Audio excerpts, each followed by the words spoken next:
I hereby bring this meeting of the Santa Barbara County Board of Education to order.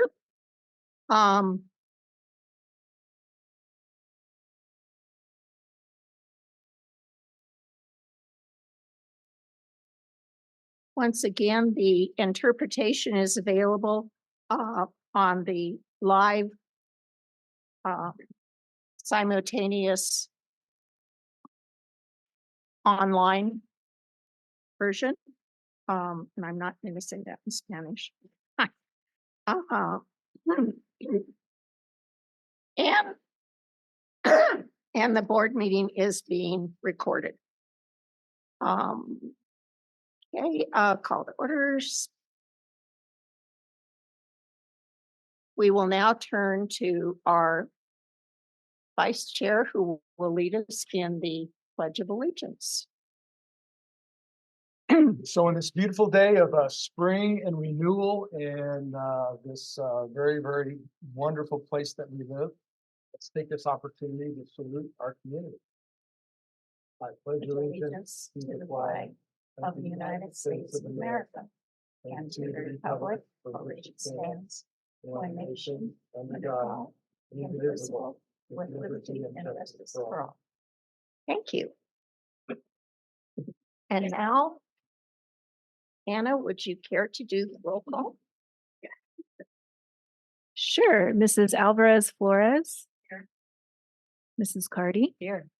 Mrs. DeWord. Here. Ms. Ehrman. Here. Mrs. Frost. Here. Mr. Howell. Here. Mr. Porter. And finally, present. Thank you.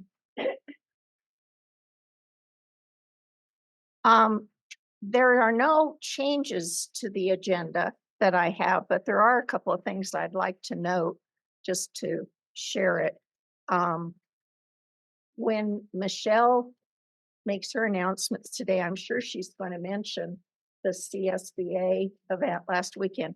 And she did send a electronic packet to Susan and I, including really great information. So I'm going to preempt you and say only that we are going to go ahead and share that with the rest of the board as well. Of course, you're free to make other comments. And on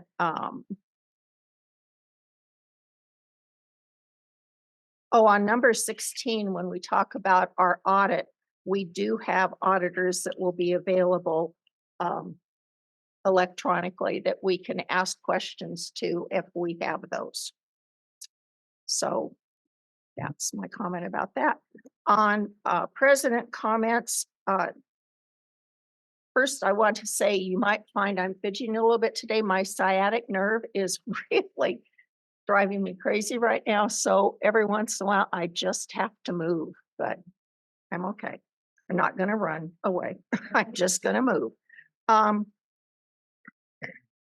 We had Susan and Theta and I had the pleasure of attending the Hancock Promise announcement last week, a week ago today, as a matter of fact. And it was an absolutely wonderful event. There were about 150 people at Presqu'île Winery here. And they made the announcement about raising the $10.3 million by the Allen Hancock College Foundation, and that would now allow Allen Hancock College to offer the second year of tuition free. So that was a big deal, and it was a lovely event. Saw lots of people from education who were there, and also from Santa Barbara Foundation, Scholarship Foundation, and businesses, local agencies that help support that campaign. All right. Nadra, do you have any comments you'd like to make today, announcements? And Mary Beth. I do. Thank you. Last Thursday, the Foundation Roundtable in Santa Barbara held its regular meeting, and Dr. Susan Salcedo presented along with the 3 nonprofits under the auspices of Santa Barbara County Ed Office. That was Mary Ellen Reese from the Children and Family Resource Services Division, Kai Tapper from I'm CCP at It's Children's Creative Project, not to be confused with Carpinteria Children's Project, the other CCP.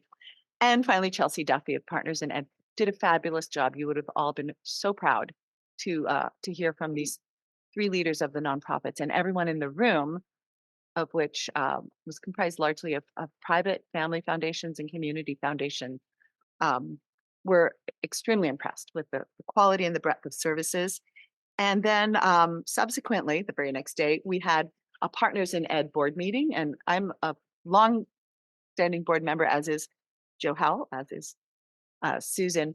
And at that time, Chelsea Duffy put out a call for mock job interviews, and I thank Susan for including that flyer in the packet. So I just want to direct your attention to it because there's a real need in Santa Maria.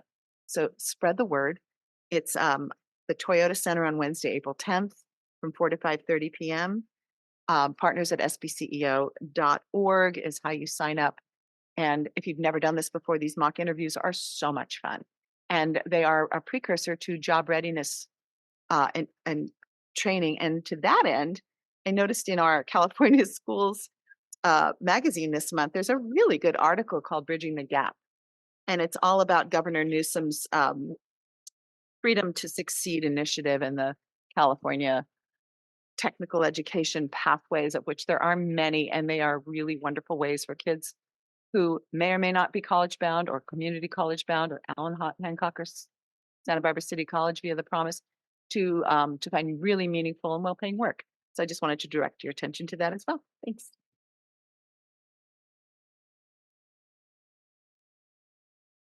You, yes, I attended two board committee meetings this month with the other fellow committee members. That was the board policy committee and the budget committee.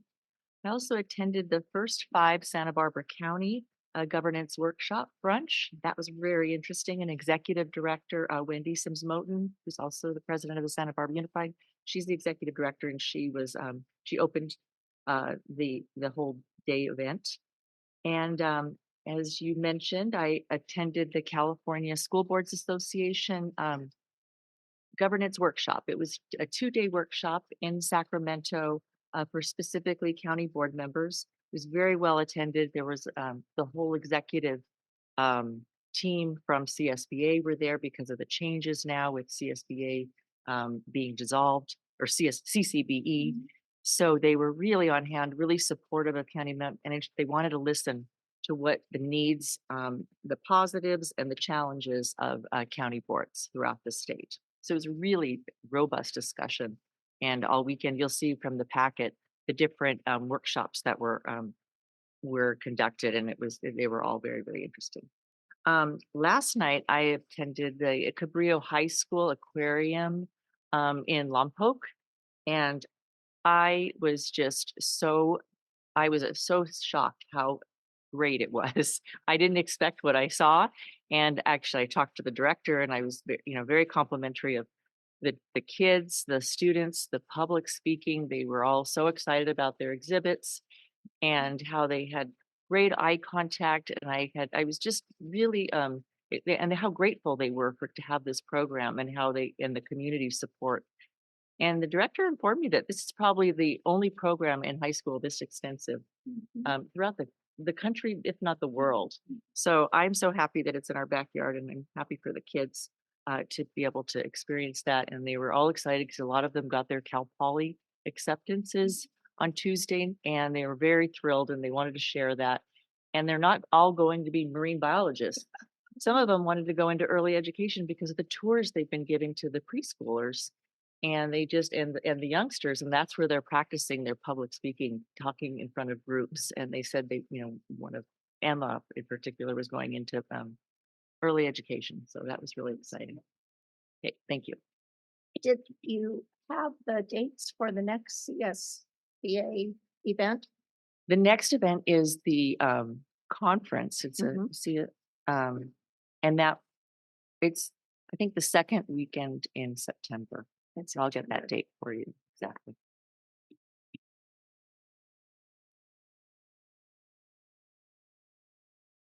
And Bruce, nothing. Vita?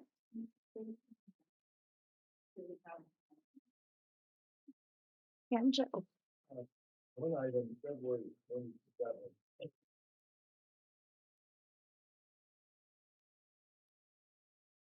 I was checking. I asked before if they had the unmute. Thank you.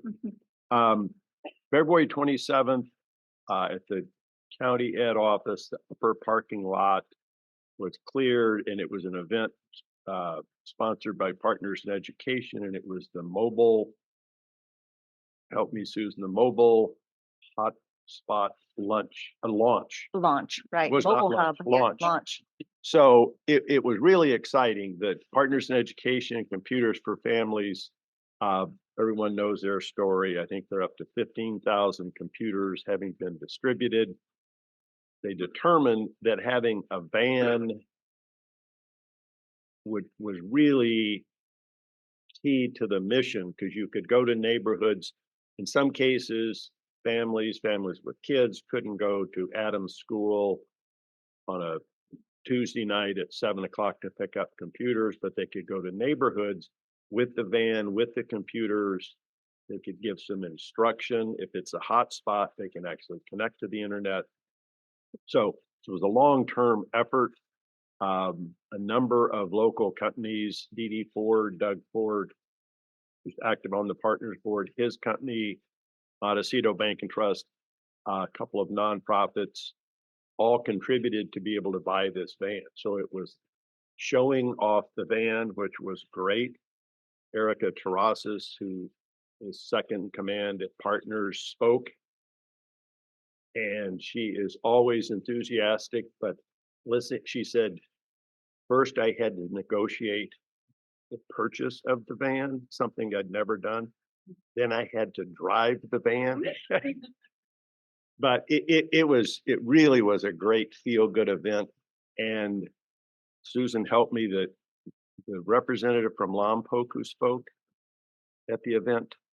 He is an executive director of an adult learning program, and I'll have to get her name. She I'll was have to get her name again. Wonderful. terrific, and she explained how important computers were to the population she serves, and how many Partners in Education computers had gone to the folks she serves, and what it was a game changer for her program. So it was great to hear the reach of Partners in Education. And then following that event, there was, I think they distributed computers, and they had a computer information, kind of a teaching session. It was just a great example of what Partners in Education does. That's it. Thank you, Joe. Do we have any public comment? You do not. All right, then we'll move right on to item number 8, a presentation on the Special Education Division.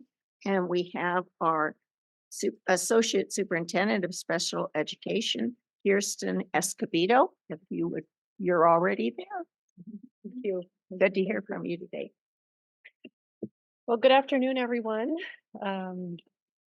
Thank you for the opportunity to spend some time with you this afternoon sharing about our division. Today, I'm going to be talking with you about several different things relative to our division. Some information about our staff, a little bit of information about our budget. I'll go into some details about the programs that we provide to students and families. I'll also share with you some of the challenges that we're facing right now and some of the ways we're responding to those challenges. And then I'll finish up today with some current projects that we're focusing on this afternoon. So I'd like to start off by highlighting our staff. And this is a picture that was taken last August after our new certificated staff orientation. And the folks pictured here are new staff that joined us last year, as well as some of their mentors, as well as some members of our administrative leadership team. And I thought it was appropriate to share this because we're meeting in the North County today.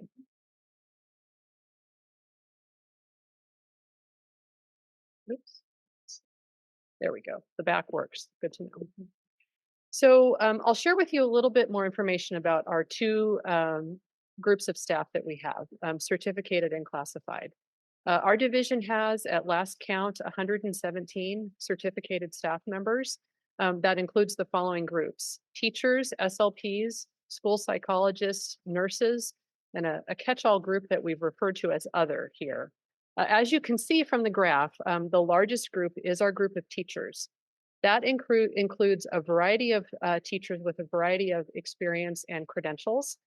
The first group is our group of teachers who are classroom based, our special day class teachers or our resource specialists who work in classrooms on a daily basis, supporting students in the same location every day. We also have a group of itinerant teachers or certificated staff, and they include our infant specialists. And our infant specialists are credentialed teachers who work with children ages 0 to 3 who have disabilities. They provide services in the natural environment. We'll talk a little bit more about that later in the presentation. We also have a large group of itinerant certificated teachers. That includes our teachers of the visually impaired, our orientation and mobility specialists, our teachers of the deaf and hard of hearing, our preschool specialists who are itinerant speech therapists, and our adapted physical education specialists. Just a note about our teachers of the deaf and hard of hearing, we have some classroom-based folks and also some folks who are itinerant, who work throughout all of the northern part of the county, serving students who have those areas of need. Our other group includes an audiologist, 3 IEP team chairs, program specialist, and then our administrators. And as I mentioned, we have psychologists, SLPs, and nurses. Thank you. Thank you for catching me on the acronyms. Yes. Speech and language pathologists. Yes. And I'm going to do that again in the presentation. I know I will. Moving on to our classified staff, 161 classified staff at last count. Clearly, we can see from the graph here that our largest group is our group of paraeducators. We also have office staff who support throughout the division, 3 occupational therapists, and a group that we've called support staff, which include our educational interpreters and our vocational assistant. The office staff includes not only clerical support staff, administrative assistants, but also 2 classified managers, our financial services manager and our coordinator of student information systems, as well as 2 computer technicians. And they are all over the county all the time, providing support with technology for our students. And just a note about our paraeducator positions, 95 of those positions are currently filled by SBCEO direct hires, and 39 at last count are filled by substitutes and non-public agency staff. And that's an important piece of data for later in the presentation as well.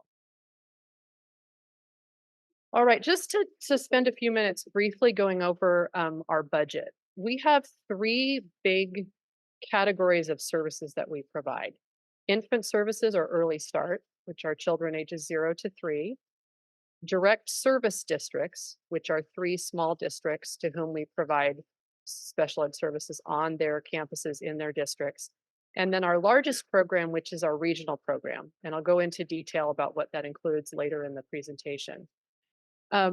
Just to briefly provide some information about how those 3 buckets, so to speak, are funded. Our infant program is a grant-funded program, and it's money received from the federal and state to serve our students ages 0 to 3. That is a pretty much flat-funded program that doesn't change a lot from year to year. The next category is our direct service district, and what we call that is a chargeback. And so essentially what that means is any of the services that we provide to the students in those districts is paid for directly by the district that we are serving. And then the last one is regional, and that is paid for by, we use the term pay as you go. So districts who choose to participate in our regional programs pay the county essentially the cost per student for the students enrolled in that program. That's a very, very high level overview of how we're funded.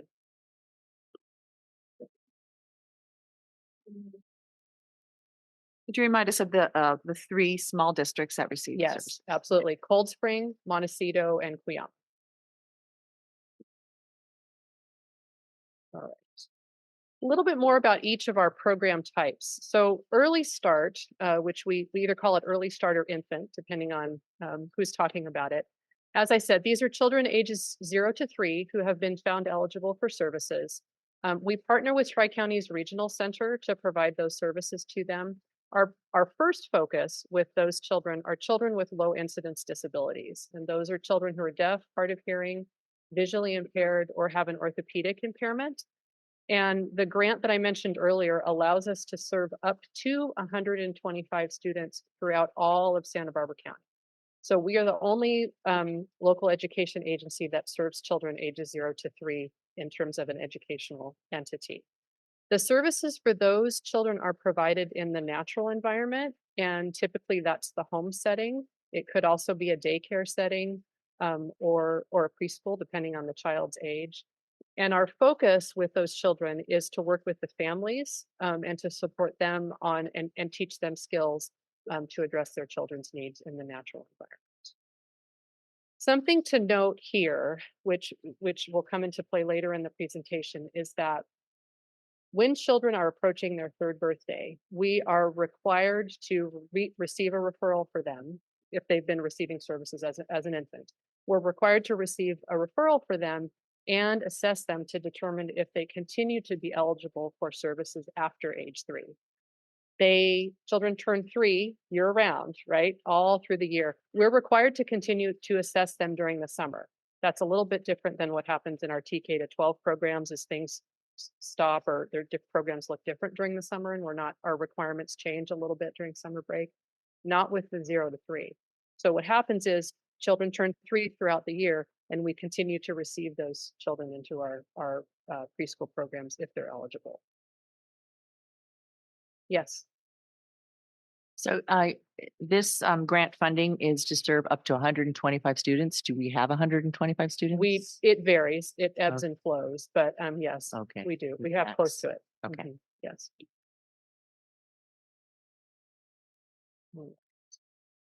So here are the 3 small school districts that we provide services to. At last count, there were a total of 95 students among those 3 districts receiving services.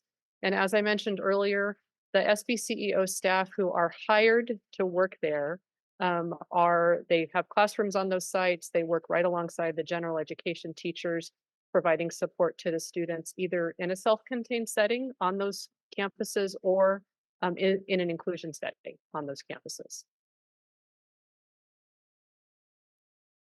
All right, a little bit more about our regional programs, which is these are our, as I said earlier, it's our largest program. We have a variety of different types of regional programs.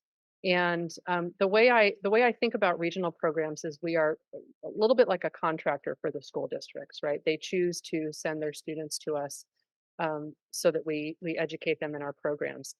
One of our programs is called our Extensive Support Needs Programs. That used to be called Moderate Severe or Severe Profound. The terminology changed a couple of years ago with the credential changing.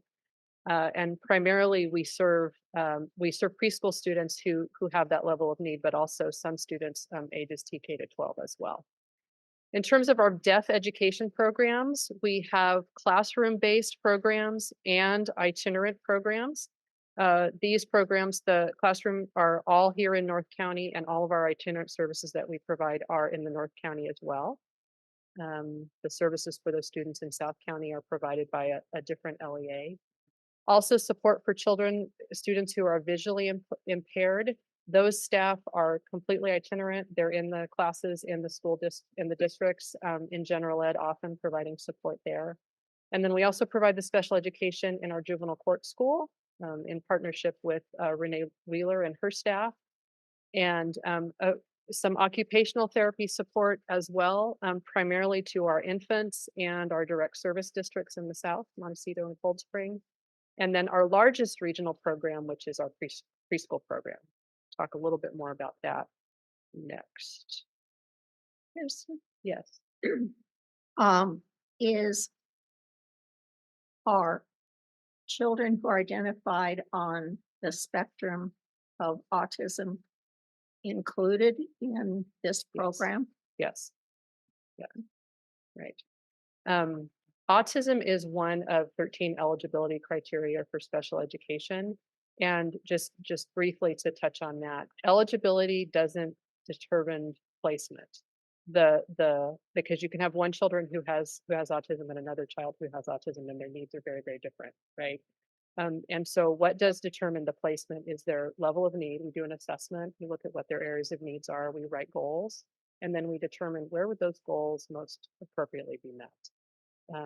So there are children in special education with autism who are in general ed all day with a little bit of support, and then other children with autism who are in more of a self-contained setting for most of the day, and then everywhere in between, right? So good question, good question.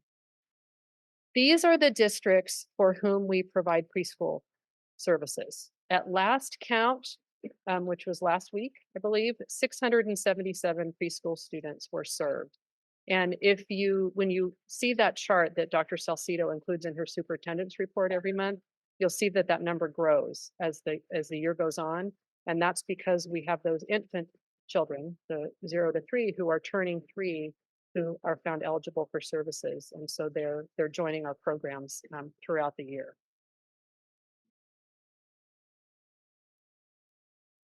Here is a breakdown of the number of preschool students served by district. You can see that the largest group is from Santa Maria, Benita, and then Lompoc is a close, well, it's a second there, not a close second, but a second.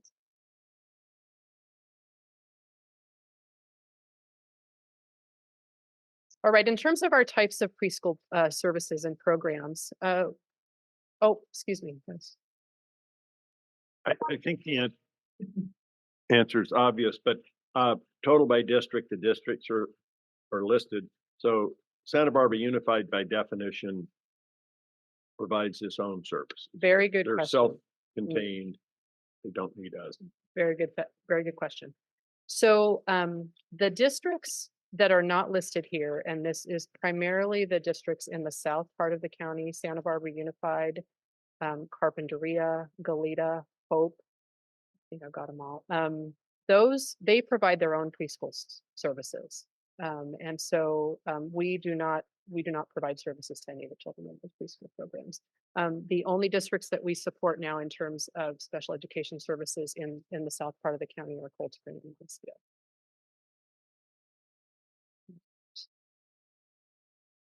So in terms of our types of preschool programs and services, our itinerant programs primarily include itinerant speech, which sometimes is also referred to as preschool specialist, and then a program called Preschool Plus, which is a little bit of a continuum of options in and of itself. It includes students that have speech therapy and some additional supports, which is often time from a special education teacher or a paraeducator to work on some other needs besides speech or language related. That program, that service can happen in a general education preschool setting. Our staff would go in there and provide the service in that setting. It also can occur in a small group that a student may attend once a week at one of our offices. So it really depends on the needs of the students. And then in terms of our classrooms, we have a variety of different classrooms, 8 inclusion sites, and those are with Communify and our state preschool programs.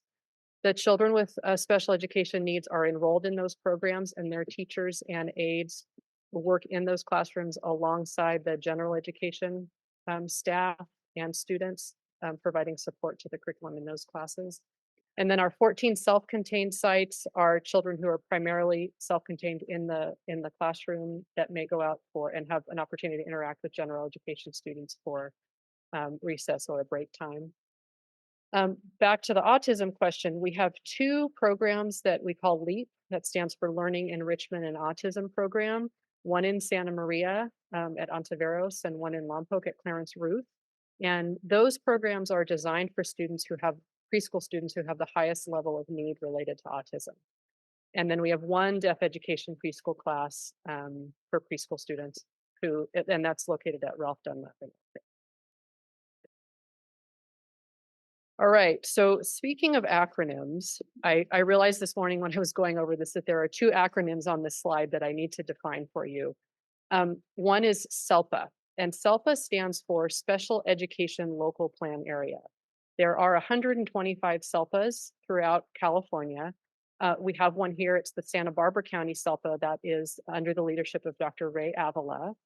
And the role of SELPAs is to provide support with programs and services, training for staff, support for parents. They also have a document called the local plan.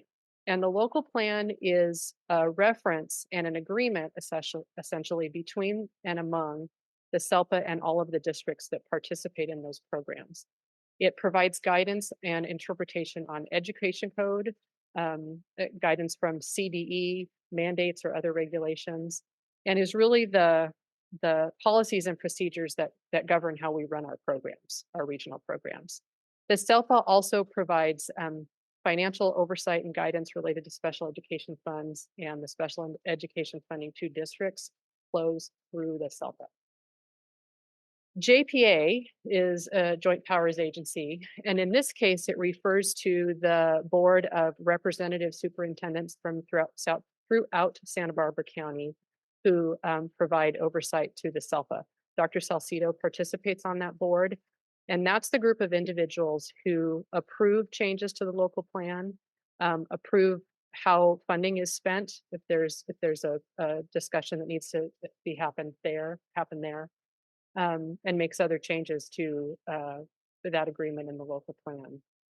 The reason this is important for what I'm going to talk about here, the SELPA local plan, the special education local plan area local plan, has staffing guidelines for each of the programs that we provide. And that means that they recommend a certain number of teachers and paraeducators for each of the different types of programs. Also the percentage of psychologists and speech therapists that serve those programs. So it's a little bit different for a preschool class versus an extensive support needs class versus a class for students who are deaf. The recommended SELPA staffing level for preschool is 8 to 9 students per each 3-hour program. And typically a full-time preschool teacher would have a 3-hour program in the morning and a 3-hour program in the afternoon. In years past, those classes would start with maybe 5 or 6 students in each of those sessions in the fall, right? So you'd start off in August or September, you might have 5 or 6 students in your morning program, 5 or 6 students in your afternoon program. Students are referred, assessed, found eligible for preschool throughout the whole year, and then those programs grow. And by the end of the year, April, May, June, they're up at maybe 9, 10, 11, maybe 12, right? Higher numbers of students. What we're seeing now, because of some challenges related to classroom space, is those preschool classroom numbers are at 12. Most of them were at 12 by January of this year. The SELPA JPA board did approve funding for 4 additional classrooms for us back in September, 2 in the Santa Maria Bonita area and 2 in Lompoc. We have been unable to find space for 3 of those classrooms. We were able to open one of those 4 classrooms on our Casmelia campus, out in Casmelia. We did that just on Tuesday, but we continue to search for space for those additional classrooms. What we have done to try to, to continue to provide support for the students who we continue to be referred and found eligible is to use some of that funding to provide additional itinerant preschool staff so that if the children are in a gen ed preschool, we can send our staff out to provide the services there. We also are looking at how do we develop more small groups for children who might need those small groups because our inclusion spaces are limited. And so we're talking right now about where could we add an additional group or 2, right, to provide those supports to those students. Kirsten, it occurs to me that we haven't talked about transportation. Are the preschool students bused, or how do they Yes. get to their Yeah. classrooms? Very good question. So transportation is considered to be a related service like speech Mhm. or occupational therapy. And so the IEP team determines whether or not the child would be eligible for transportation. Most of our students in the preschool classrooms are found eligible for transportation. And the transportation is the responsibility of the district of residence. So if we have students who are from Santa Maria Bonita Mm. and they attend our preschool program in Casmalia, it's the responsibility of Santa Maria Bonita to provide the transportation there. Does that answer the question? Yes. And if I may, I know you have lots of more challenges to talk about, but sort of a big picture question is, and this may be more for Susan than you, but why do we have a SELPA established as a JPA instead of folding the mission into SBCEO? Well, the SELPAs do govern the special education local area plans in the entire state. So some counties have 4 SELPA JPAs. Some might have 1 for the entire. We might have 7. So kind of just different districts cluster in different ways. So the why is a really great question. Probably the genesis of even how SELPA JPAs came to be. I will say that in some counties, the county also operates the SELPA. And Ventura is an example where their county operates their SELPA and their executive director is one of their staff. And long, long ago, I want to say, I'm guessing here, I think it's about 4 decades ago, there was a major separation from the county and the SELPA. It used to be under one roof and then it separated and it's completely run independently from the county education office. So the fiscal agent is a district that's housed in a different spot.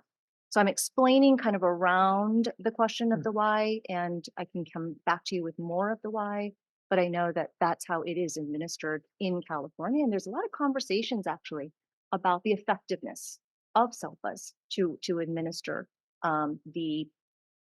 the plans for how you deliver special education supports. Yeah, in a busy county where you would need multiple SELPAs, I would certainly understand that as opposed to our county, for example. And I know it's philosophical and you have other things to talk about. But one of the issues I have with SELPA or any JPA is SBCEO or a local district has a governing body of elected officials. A SELPA has no governing body of elected officials. They are sort of outside that whole normal governmental framework. So it's real, again, philosophical, but I think that does cause issues, just as it does with the San Ynez Valley Special Ed Consortium. There are no elected officials helping to make decisions or oversight for that board, except very, very indirectly. So I bring that up, but you have way more important things to talk about. So I cede the rest of my time back to you. Thank you for the question.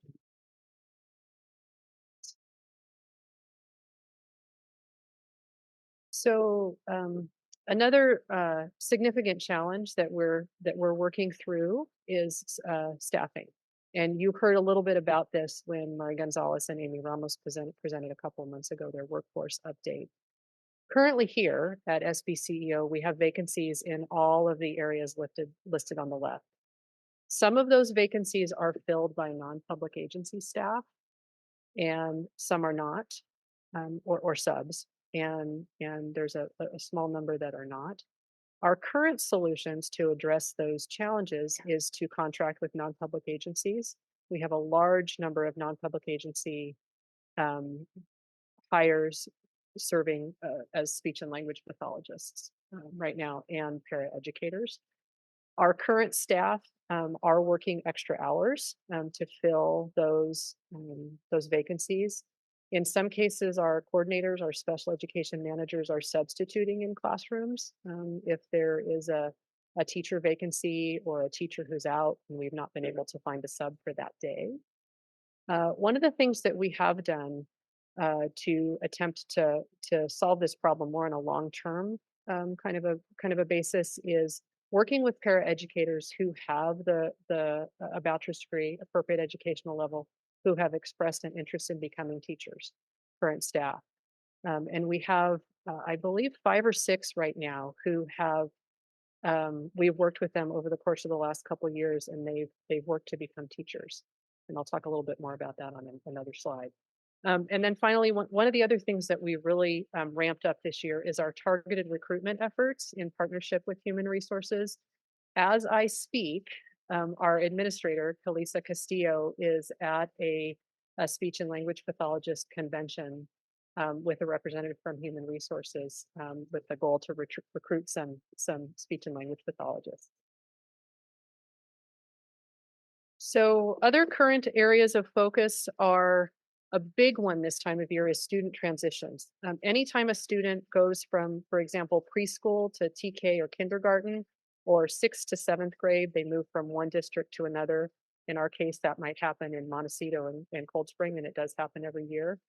Um, so it's a big season for that right now in the spring. Currently, we have about 350 student transitions happening countywide, and about 200 of those are Santa Maria Bonita students, primarily preschoolers. Every time we have a transition, there's an IEP meeting that's held. That's over and above the required annual meeting every year for each student. Something else that we're working on is a compliance monitoring project required by the California Department of Education. It's called IEP Implementation Monitoring, and they have informed us that come May 1st, they will send us the names of randomly selected students and ask us to provide the implementation rate for each of the services on the child's IEP. So that we're in the second year of that. That was a new monitoring project that started last year, and that every district has the opportunity to participate in IEP implementation monitoring.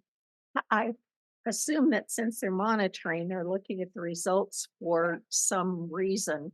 Is there feedback to the, Not yet, not yet. Last year was the first year that they did it. We've not yet received any feedback or in terms of corrective action that we might need to provide. critique or That's anything right. like No, that? no, So we you expect don't know what the point is. right. We expect that will come probably after this round of implementation monitoring or next year. And that was set up by the California Department of Education. Is that Yes. through Ed Code or just, So not just, or through other action? the reason that this was implemented a year ago is because of a court case. Oh. And so the federal government directed the state to begin this IEP implementation monitoring program. Okay. And then finally, the last compliance project that we're involved in right now, we're wrapping this up, is a small local education agency compliance and improvement monitoring. And that was a self-review where we had some points of the IEP that we were required to review and then send in the results of that self-review to the state. And as I said, we're wrapping that up with those 2 small school districts right now. So in terms of professional development and support for our staff, this is an area that we constantly need to be looking and reviewing and assessing how we're doing, because we, and there's always a new opportunity and a new area where we can provide additional staff development. Some of the areas that we have focused on or the ways that we've provided professional development this year are listed here. I want to highlight a couple of them. One is behavioral training with Dr. Rosie Bucio, who is a behavior specialist who works through the SELPA. She's provided monthly ongoing training for our teachers and paraeducators this year, both Zoom and in person, and then had the opportunity to do some coaching to some of our in vivo coaching in the classrooms. SELPA also offers a wide variety of professional development from assessments to writing IEPs to how to take IEP notes to how to work with families in terms of alternative dispute resolution, also crisis prevention intervention, which is a de-escalation technique where it teaches how to work with students and help calm them down using physical stance and also your how you speak to them and your tone of voice. Training also on how to write individualized education plans. We also have monthly job-alike meetings with our staff, and the purpose of these is to share information with them and get feedback from them on what their needs are. This year, we started something new, and it's a mentorship program where we have veteran staff who have had the opportunity to formally mentor some of our newer staff, and they do receive a stipend for that. And so we're excited about that and grateful for the mentors who participated in that program. And then this year, we also have a division program specialist. And she's a woman named Laura Ishikawa, who has worked for the county education office for over 20 years and probably had the opportunity to work in almost every one of our programs from preschool up to age 22. So she's a wonderful resource and support for our staff. The reason I chose this picture on this slide is all four of these women here are teachers. And they've all joined or taken on the role of teacher in the last 2 years. The three on the right are former paraeducators with us here at SBCEO. And so right now they are teaching in programs. They also have families, and they're also going to school to complete their credential. And so I thought it was important that we take a moment to acknowledge and thank them for the work that they're doing. And of course, we appreciate and thank all of our staff and acknowledge the work that all of our staff does. But these newer folks have that added piece of going to school while they're working. So we just really appreciate the work that they do. Where is that schooling available for them? Or is it online? It's both. One of the primary programs, and I think all of them may be attending, is through Brandman University, and it's online. So it is designed to support staff who are working as well. Something else we've started recently. We're very spread out across the county, and we've had a lot of new staff join recently. And so you may have staff who don't know about the other programs that we have, and so we call them program spotlights. We're sending them out about weekly. It's just a one-pager that provides a little bit of information about a program, who the staff is that support the students and families there. And so that goes out to our staff every week. And then I wanted to close today by thanking all of our staff in our division and the work that they do to support our students and families on a daily basis. A couple of them are here today, so I'm going to acknowledge Kelly and Cindy for being here and the work that they do and the leadership and the support and mentorship of our newer staff. And I also want to take a moment to highlight our special education leadership team. Our four coordinators, Andy Evans, Ashley Johnson, Sherry Strasburger, and Amando Uribe, and our administrator, Kalisa Castillo. These are the folks that really are the day-to-day supports of our students and staff and our families. They're the ones that lead the job alike meetings, that respond to those calls saying, I don't have a sub, what do I do? And so they go to the classroom and they fill in and be that substitute. And I just thought it was important to acknowledge and appreciate the work and the service and leadership that they provide as well. So with that, I'm happy to answer any more questions you might have. So that was an awesome presentation, one of the best I've seen in my several years of being on the board here. Very complex subject. I know you could talk about it for hours, and I could ask questions for hours, but just a couple things. And first of all, thank you for revving us up about St. Patrick's Day. Oh, you're welcome. as well. So special ed, one of the hardest environments for teaching and for staff to work in. It's very emotional, very difficult. Some of our most precious children, but also very litigious. Could you spend for a couple minutes talking about some of your legal challenges that you have in this very difficult field? That's a really good question. So parents have rights in special education, and those are very important rights. And one of those rights is that we don't make changes to the child's IEP without that parent's participation in the process. And if they don't agree with what the team has determined is appropriate after being able to participate and give input and be a team, they are a team member, but to participate in team meetings, there's a process that we go through to try to come to resolve the disagreement.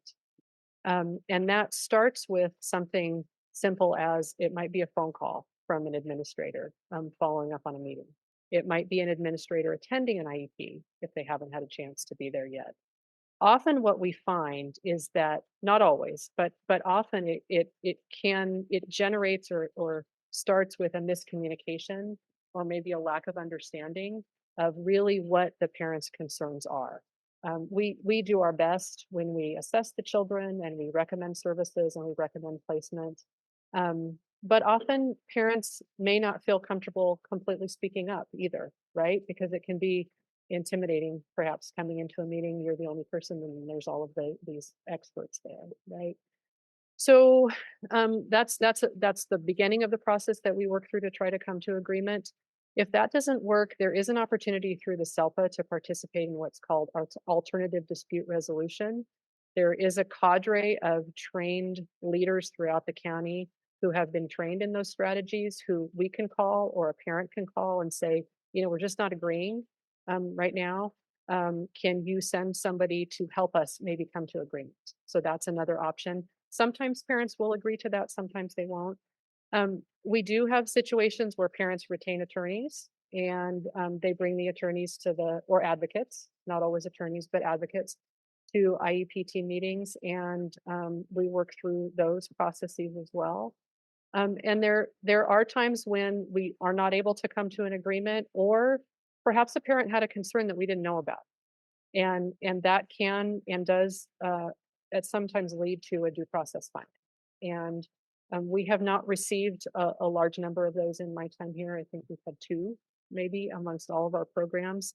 And in those situations, there's a process that we follow, and our goal is really to try to come to agreement and not actually end up in a hearing. And we've been able to do that in both of those cases. So, does that answer your question? Yes, very thoroughly. Thank you.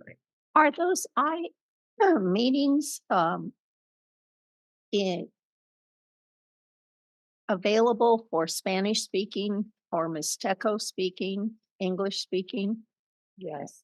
We are Do you required. provide them a translator and the rest of the group may not be bilingual, or is the whole conversation bilingual? That's a really good question. So really what the process should be is that there's an interpreter present who can do translation of both what the parent input and the school's input. Best case scenario, and this is a personal opinion, is when it's simultaneous interpretation, where the person is able to say exactly what's happening so that everybody can participate in real time. We do provide Spanish interpretation. We have some staff who provide that service to us. We contract with some agencies to do that, and we do use a local agency for the Mixteco interpretation as well. Thank you. You're welcome.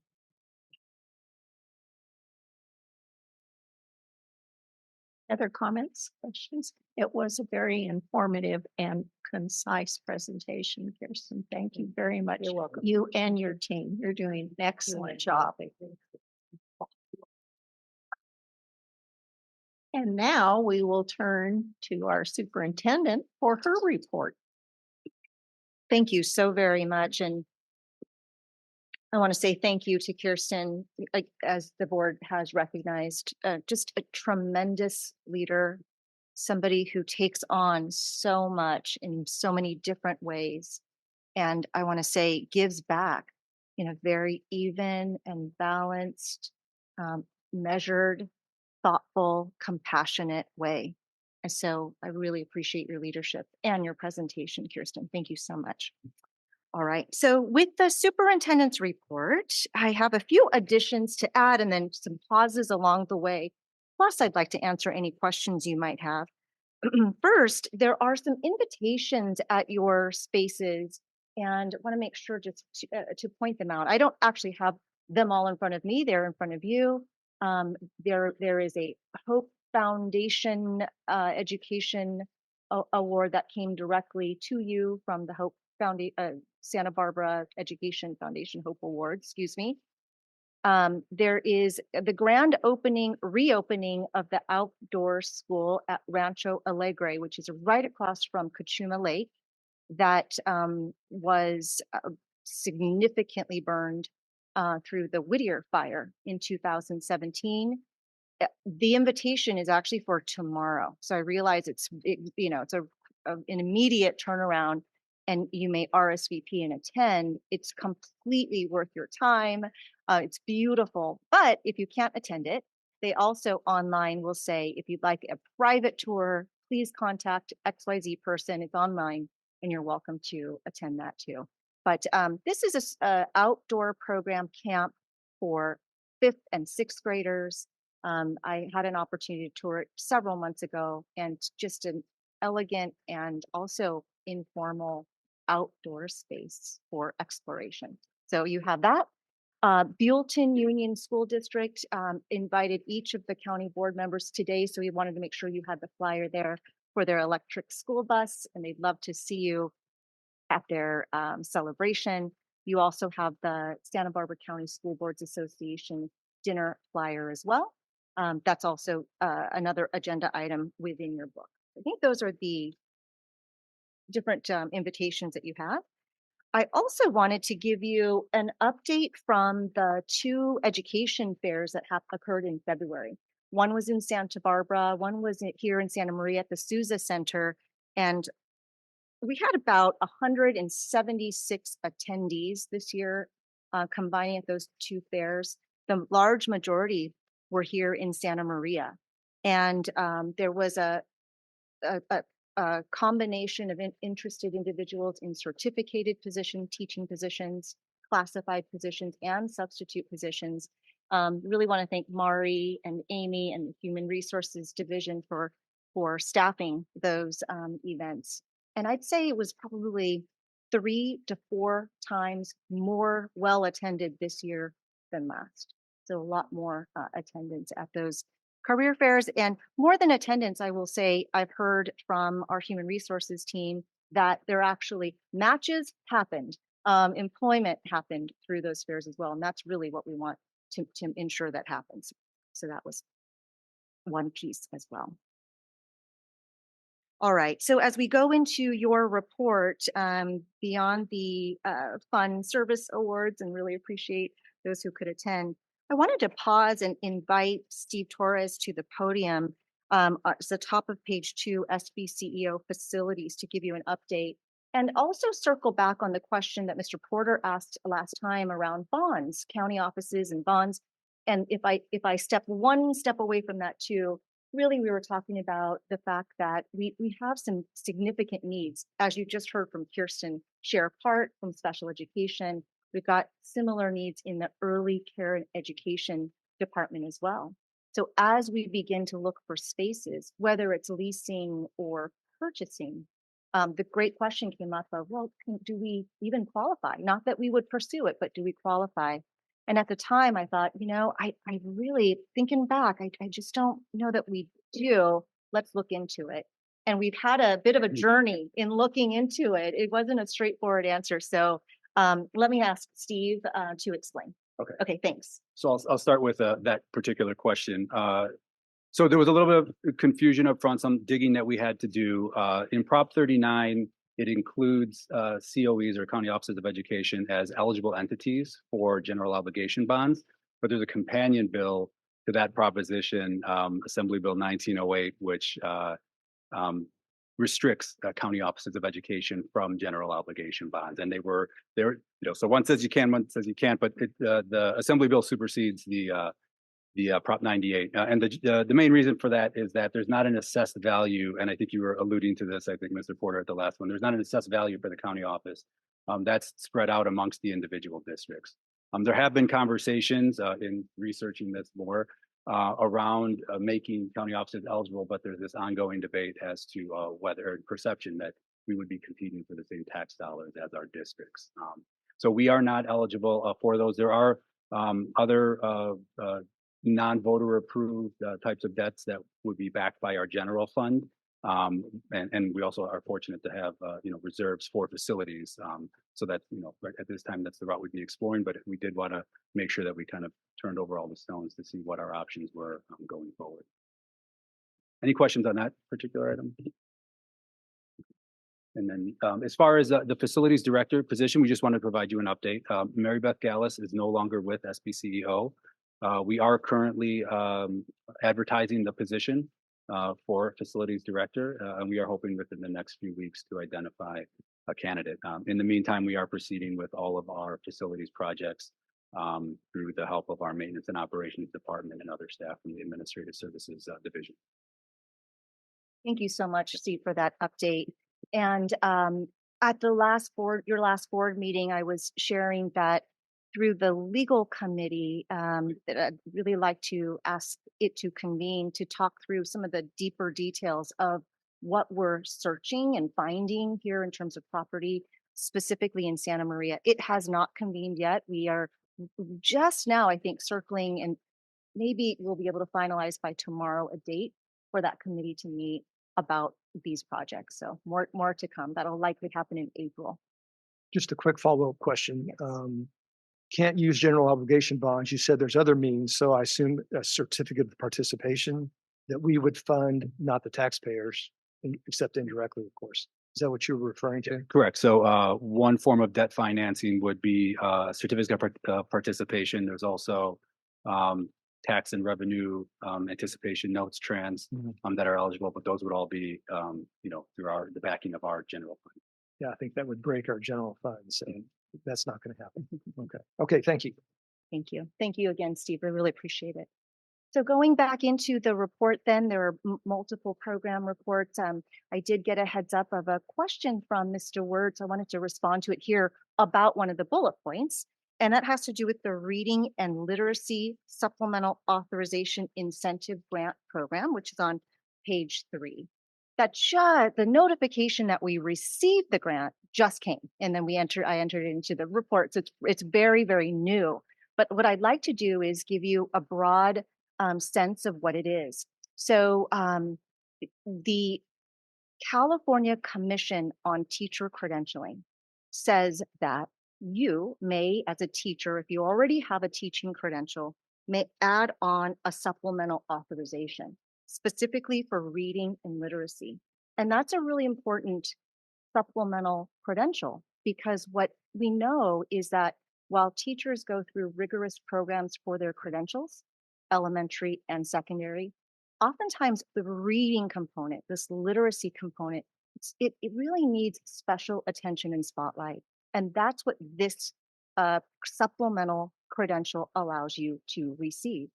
So what it says is the grant says, you as an LEA may apply for this grant, and you may receive, as it says here, for 75 teachers up to $2,500. So we applied for 75 teachers, $2,500. These programs typically cost more than $2,500. That was as much as you could get. So it really is a partnership with districts. They might use some of their, for example, educator effectiveness grant funds and combine it with this grant funds to get to allow teachers to get that supplemental credential. Okay. That supplemental credential has to be received, or you have to get that credential from an accredited university, is what I want to say. So the CTC has a vetted list of credentialing agencies, and the ones that we're partnering with to have teachers select from are CSU Bakersfield, UC San Diego, and CSU Fullerton. Noelle Barthel, who wrote the grant, had spoken with some of our district partners already to say, would there be interest from your district in order to make sure that there'd be some individuals who want to seek this supplemental grant. And these were the universities where there already exists some district partnerships. So it makes it a really smooth transition. So 75 teachers may, starting in the fall, begin to get this supplemental credential for their already having a teaching credential. And the requirement is that we have to start with the districts with the highest unduplicated count. So unduplicated foster youth, English learners, high, free, and reduced count numbers.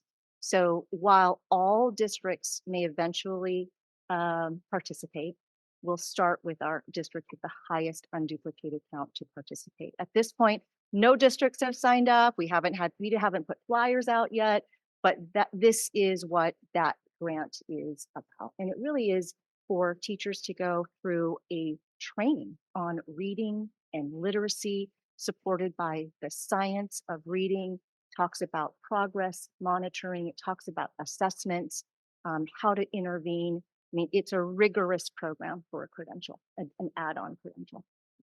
Any questions about that? Is that a 1-year program? Let me look. Let me see. I think I have some information about let's see. I'm not sure the length of each of those programs, the three universities that I mentioned. I'm not sure that it's a 1-year program, but I can find out. But I would imagine it's probably a 1 year, maybe even less in terms of how long. But I know that there are semester and term and course requirements that each of the schools require for the credential. Yeah. Mhm. Clearly, there's a benefit from getting the additional credential to the ability to deliver to the students. Is it district by, excuse me, district by district in terms of financial benefit, if any, to the individual teacher? So what do you mean by that So, now? Peter got we have the same credential. She got this extra one. I did not. We're both teaching third graders. Is it district, but how, if at all, is the receipt of that credential translate into benefits or compensation? I see. Yeah. I don't know that we're going to see that districts will compensate a teacher more by having that credential. I don't know that we'll see an added stipend, for example. We are seeing master's degrees and PhD and, but this may not be an additional stipend that a district might provide. We may, this is new, so we may start seeing that, but it really will be a district by district. There isn't a requirement or a mandate or a reward monetary that's hooked to this, except that it's intended to not be a financial burden at all on the teacher, paid for through this grant and through the district combination. And it's the understanding and the learning that we're getting that's meant to be right back for the students. So thank you for that question. And if I find out anything differently, I will report back again. So, oh, you should? Yes. I do know that if they take it from a university, they'll get units. And Right. those units probably will move them over on the pay scale. That's an opportunity. And as a teacher, you have to renew your credential every 5 years. So that in itself would take care of any professional development that a teacher needs to actually, get that credential actually straightened out. Yeah, absolutely. Great point on the So salary those schedules. are two things I do know for a fact that any teacher can get with any kind of education that they go forward with. Yeah, and I'm going to see if Mari, do you have any more to add to this conversation? No, I think that Mhm. Right. Yeah, great point. Thank you. Thank you. Ms. Erman. So I had a question around the process of apprenticeships and recruitment and some of the additional educational services that are offered to paraeducators at this point to get their certificates. So would this be a service or a program that paraeducators within that education program would be able to utilize as well? Right. I see where you're coupling. And in this case, it's actually for fully credentialed teachers. This is an added credential onto a fully credentialed teacher. Yeah. Yeah. Right. Mr. Ward, do you have any further questions on this one? Okay, great. You bet.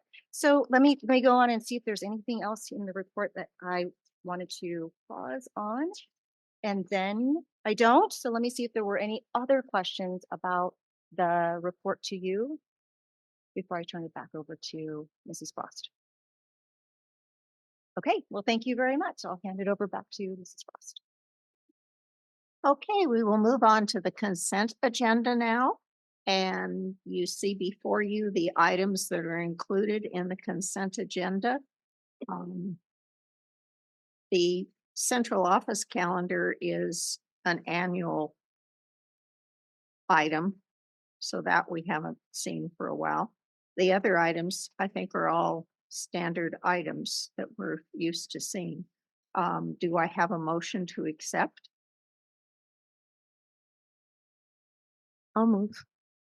Second. Any discussion? All those in favor? Aye. Aye. Opposed? Motion passes. And now we'll move on to the action items. And we'll start with the approval of the second interim report. And the budget committee, which consists of myself and Michelle and Vita. Lucky Vita, your assignment, walk into the budget, yes. We met and we grilled Mr. Torres on what was going on. You have, I believe everyone got a copy of his letter having to do with the financials. Are there any questions about the second interim report? Is there anything you would like to specifically point out to the board? First, I would just like to thank the board budget committee. We always appreciate the questions that we receive. It helps us to make sure that for future meetings to the way in which we approach the content of the information that we share. So, but overall, no, I think you have the information in front of you. I'll have to take any questions you might have. I have a question. So I'm just trained when I look at these kind of statements when there's a variance to ask about the reason behind. So on the very first page, what the B for expenditures for number, let's see, I think it was 5 and then also 7, there was a variance there. And so I was just wanting to kind of get some understanding as to what that was related to. And so I'm sorry, it's the very first, it's the unrestricted a budget and it's expenditures, it's and B, number 5, services and operating expenditures, and number 7, other outgoing.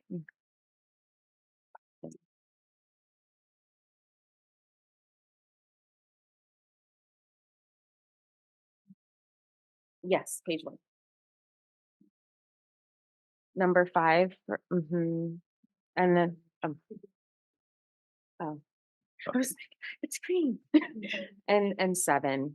So the services and other operating expenditures, that was the 147,000 some change with the variance, and then number 7 was the 1.1. Okay. To make sure I have the specific information, Nicole, if you don't mind, kind of looking at those two specifically. So we're looking at our services and other operating expenditures. So I'm going to ask if you could come up and explain that one.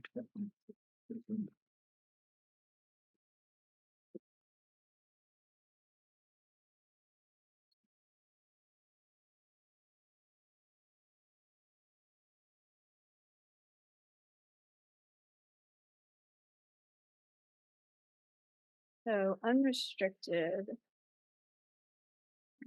Hold up, the wrong thing. Let me go back and get my computer footprint. And it's we can go through this later if it's too much. I don't want to take too much time. If it's going to be, if you wanted to like review in more detail and then get back to us, that's fine. That it was just a simple wanting to kind of get some. I'm sure there's a reason why. I just wanted to kind of I understand. know a lot of that was related to maintenance and operations repairs for emergency type issues that have come up. Additionally, also services and contracts that we had not have had budgeted over the past few years, that as we are becoming more involved in our maintenance and operations at Cathedral Oaks and Hope, we're having to expand those types of services. That's one. Okay. One of the, if I may offer, as they may be looking, or if you wanted more explanation, but I think the documents that you are referring to are the specific SACS form documents, which are very, very detailed, of which the budget committee goes through. Prior to going through it, what the staff, what we prepare are some of the summary documents that I believe that you also received. And in doing so, they break out general fund, unrestricted, restricted, and all of the other restricted categories, and go through in detail with the board committee, and we can do that with the full board too. So I don't want to seem like I'm skirting it off to the board committee. But what they do is with this second interim budget is compare it to what was adopted, what was at first, and what changed and why. So they really do go through that in those more in the budget documents that they prepare, and less using the SACS document, which can be very, like puzzle pieces. And I think that's was throwing us off in terms of using that document for the question. But we're happy to give you more detail. I mean, we want to let you have that. And that's fine. And again, it was more just like an overall explanation to see, to have more understanding around that. But we don't need to go more in depth for this meeting right now. What were the It's up to two? you. Yeah. One was number 5. What was the other one? Just number 7. So the other 5 and outgoing. 7. Mhm. Okay. And just but again, we Yeah, don't need to go into detail right now. Got a really big picture question. No idea how to pronounce it. I'll call it ID Bailey for lack of knowing otherwise. This is a successor. Is this the same firm that we've used, Vavrinic, or I'm trying to remember the name, same auditor we've used in the past with a name change?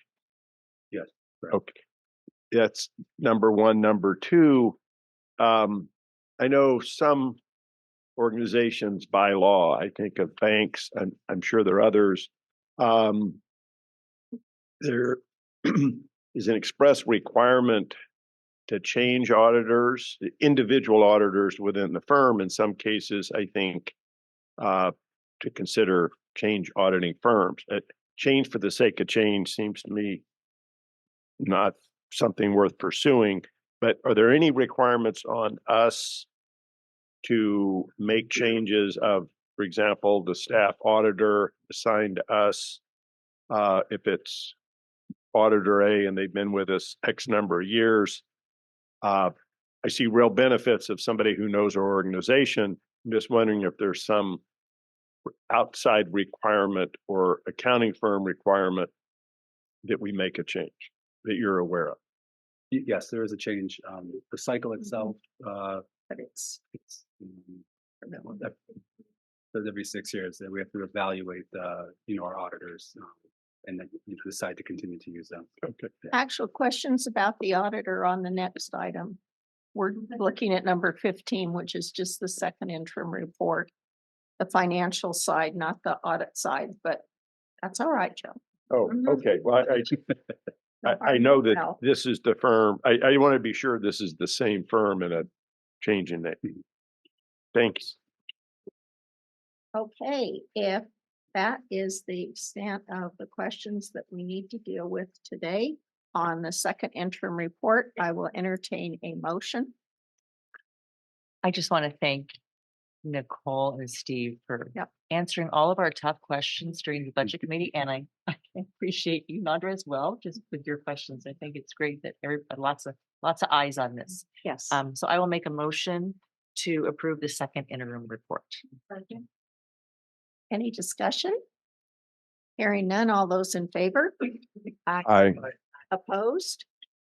Motion passes. So our second interim report is approved by the board. Now we'll move to number 16, which is about the audit report. And the budget committee also went over the audit report with Steve and Nicole. And we also had our auditor available on Zoom so that we could ask them questions about the audit that we may have. And we did have a few questions. Now, the board has seen the audit report, and before we start, why don't we find out if we're inclined to discuss it at all? We want to make a motion, and then we'll go from there. I'll move to approve just to facilitate discussion. Exactly. May I get a second? Thank you. Now, discussion. So you've seen the audit report. It was a clean audit. The findings were not considered to be material. I would like to point out that in the letter that the auditors provided to us, there was reference to a new area of audit that happens every once in a while when the accounting standards are changed, the auditing standards are changed, and we have something new that comes up. And most of what is in the letter up to the findings and report is what I refer to as boilerplate. And it's pretty much, I want to say dictated, but prescribed by the Auditing Standards Board. So there was an item there that did catch the eye of the Budget Committee, and we did discuss it with the auditor via Zoom. And that was the way on number 2 that the significant risk identified was worded. It says we have identified the following as significant risks. And that kind of caught our attention. So perhaps we could get a little clarification of why it says it that way, what that means. So I'll just briefly state, and then I want to welcome Shiloh Garaspi from Eid Bailey with us. But I'll just kind of state, this significant risk identified was kind of shared with us as an inherent risk that's a part of audits for all organizations. But kind of our take on it. I don't know, Shiloh, if there's anything you want to add to that.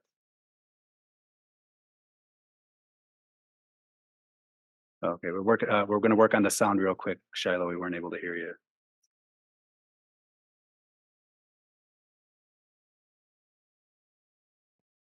How about now? It might have been on my end. Yeah, we're good. Okay, great. No, you did a great job kind of highlighting big picture on how that works. And as auditors, inherently in all audits, there are some risks, and we are required to respond to those risks. And we are also required to communicate to you what those inherent risks are in an audit, and that we have, and let you know that we have responded with audit procedures to determine whether or not those inherent risks result in any sort of finding or material weakness and controls specific to your organization. And so that's essentially what that letter is talking about, those 2 items as being inherent risks in all audits. And the way I follow up with that is the way you would know if those inherent risks resulted in a true finding or issue for you is if there was an associated finding at the back of your report related to those specific risks identified. And in this case, we're letting you know those risks are identified. We're letting you know that we perform our audit procedures to ensure that those risks didn't result in any sort of misappropriation, error, or abuse. And if in the case that they did, we would have had an associated finding. So it's not to alarm you that there are issues out there specific to your organization. It is more just to let you know that we view those items and we respond with procedures to ensure that those items are not present. Hopefully that helps. Thank you, Shiloh. Did the board have any questions or need clarification on that part? Michelle. Thank you, Shiloh, for being here again. Part of the challenge that I have is this is very confusing stuff. Governmental accounting is confusing for me. So You're not alone. and just so and I've looked at a lot of audits over the years, and I just wanted to reiterate for all of us that the purpose of and the spirit of the audit is, and the cover letter, is to keep all of us accountable. And I just wanted to, what was alarming to me when I saw the letter, and then I looked at page 88 under the summary of the auditor's results. and it talked about internal control over financial reporting. There was a material weakness identified. I'd never seen that before, so that was caught my attention.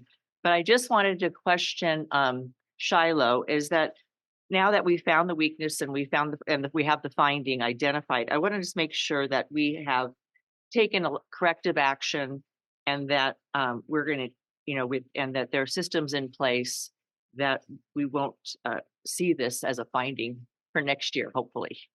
But have things been remedied to make sure that and corrective action has that taken place? So I think this might be a question more appropriate for management to address the corrective action. I will say, I think Nicole did allude to it when in the budget committee meeting. So I don't know if you want her to kind of go over that, or if you want my perspective on that specifically. I do believe that management has come up with some remedy to ensure that, specifically with this particular one, it was a program accounting related error that was identified. So I do believe that they have developed an additional step to ensure that doesn't happen again. But Nicole probably would be better to talk more details about what exactly that looks like. Yeah, Shiloh, I think I could speak to the corrective action, and you can see if clarification is needed from either of us. To what Shiloh said, it was an auditing error. Essentially, at the close of books, we had an ending balance in a non-revenue earning program, our CTE program. So that remaining balance was booked as unearned revenue. We received the invoice after that time, and we corrected the action by booking the revenue as well as the accounts payable. And so going forward, what our senior account technicians are going to do, and this is part of written as our corrective action, is they will ensure that any ending balance in a non-revenue earning program is evaluated thoroughly. They'll work with the program staff to make sure that there aren't any outstanding invoices before booking something as unearned. And then our controller will also work with them to verify basically a second level of verification of these ending balances. In the event that were to take place, if there was an ending balance, to ensure that we properly addressed it and are sure that in fact that was money unspent or unearned revenue. Thank you. You're welcome.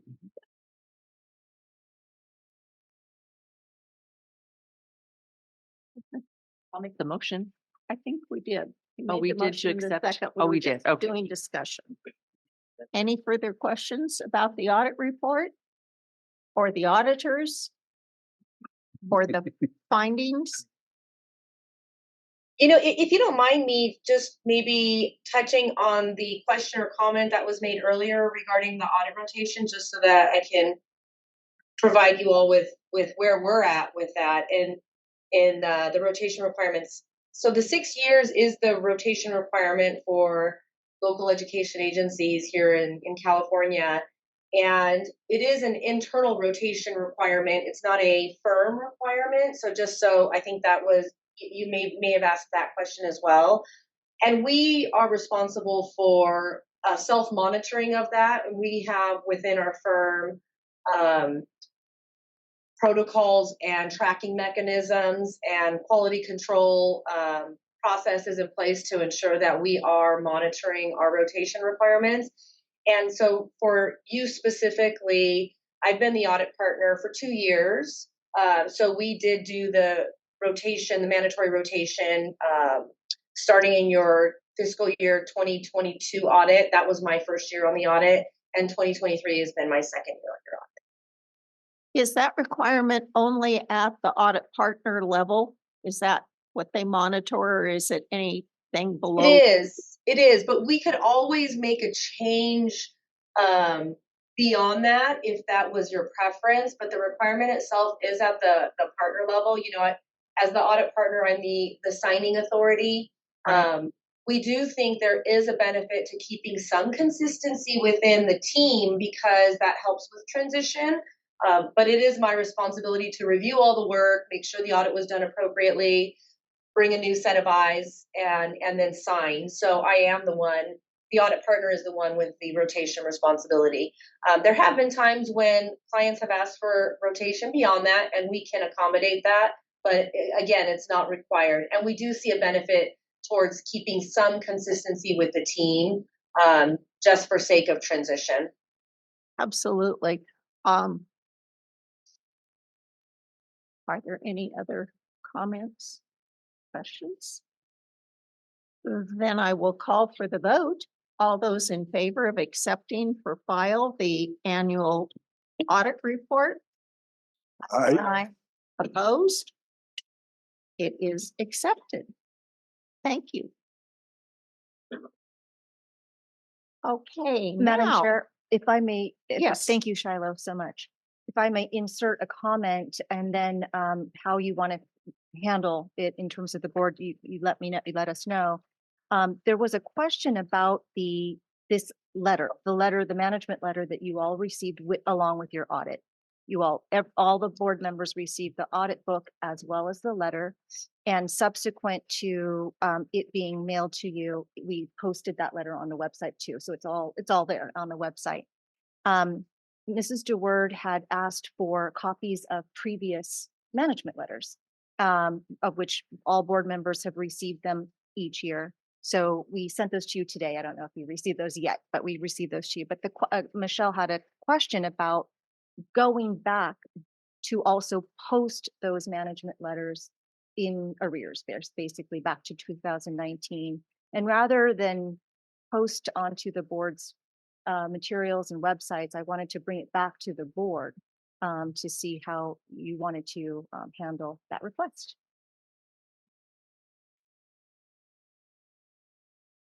The reason for my request, just so you know, is that when I looked at the management letter, I wanted to go back and look at the historical management letters that we had received in the last 5 years, and they weren't up there. And I do have physical copies that I save in boxes, and it was just a timely issue that I just, we received the letter and then we had our budget meeting, so there wasn't a lot of time. So that's what it was.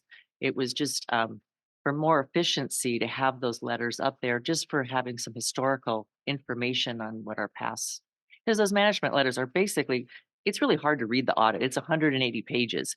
But when you get a pretty good summary from that management letter, if there's any, about findings and things, so you just know where to look. So it's just more efficient to have them posted, and they're public documents.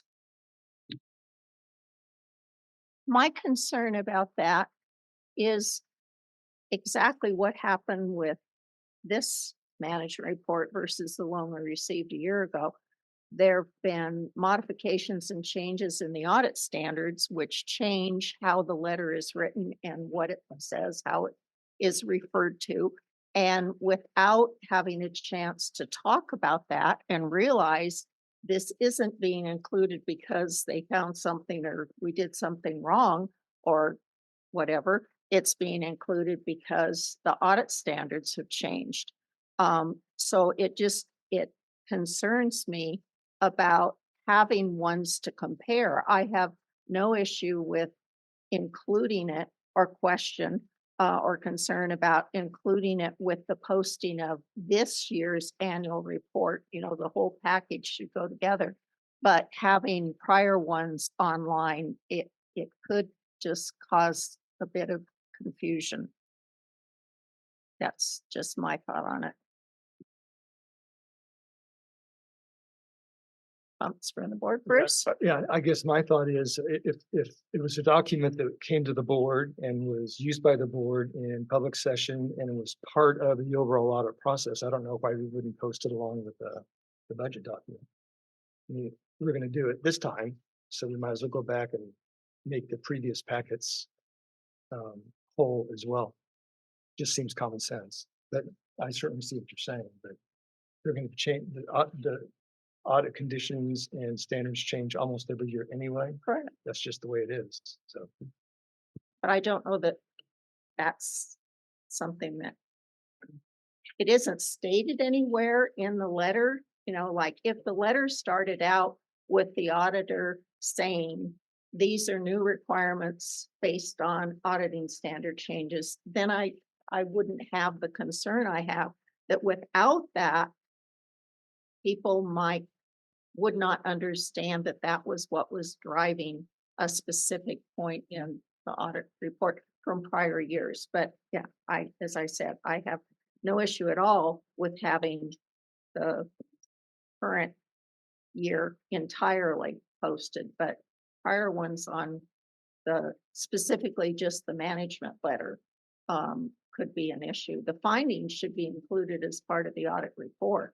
At page 88, 89, and 90 should be included, but management report, I just, but I've said it, you've said your thing. So what's the pleasure of the board? Just to clarify, absent the motion, just with what we just adopted this year, right now, how much will be posted? It should be everything. Everything will be posted this year. Last year, similarly, everything was posted. Well, if it was, it isn't on there anymore. Actually, I think what has traditionally been, first of all, the posting of materials has evolved over time, as you all have seen, even in the time that you've been serving on the board. So that's just evolved over time. And what has been posted has been the agenda, the board book, and when there's a financial report, the audit book was posted, absent the management letter. The management letter had gone out to the board, had been discussed at the board budget committee meeting, the board, full board, but it has not been posted, except for this year. All of those materials are posted now. So the request is that we would go back and post the management letters for the previous, I think you said 2019. Yeah, I think in accompanying the audit book. right. Yes. Yeah. I don't have a strong feeling either way. It's every request like this has a cost, a labor cost.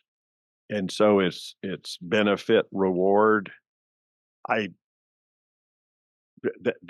think everything we do like that, we really need to consider what the additional burden is on staff. So if the burden is outweighed by the benefit, I don't have a thought, but I think it's important to consider.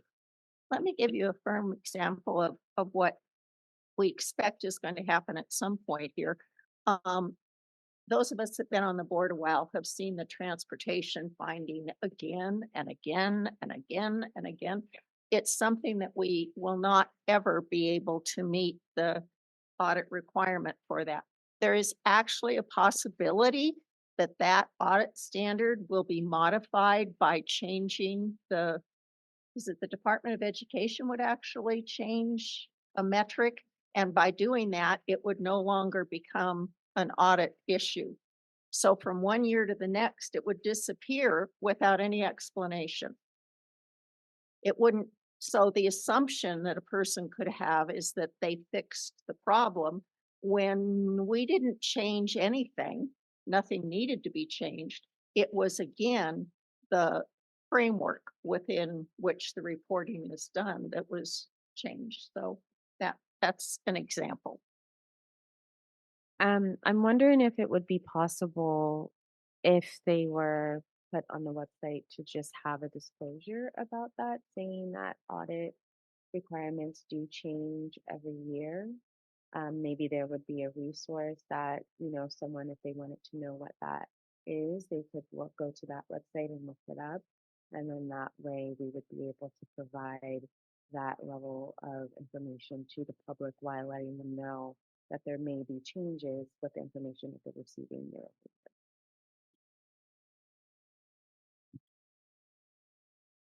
year. That kind of audits are so technical and their requirements are so technical. I think I'm quick to admit that I have no expertise here. That statement, for the benefit of anyone, and I don't think people are going to be lining up to read it, but I think that could create a unknown. I mean, the way you wordsmith that in and of itself could create, for the best of reasons, with good intentions, that could somehow be considered misleading. So no good deed goes unpunished. I would worry about our doing it. I'm kind of inclined that we post this year everything and we continue to post everything going forward. Seems to me that's the simplest way to assure full disclosure going forward.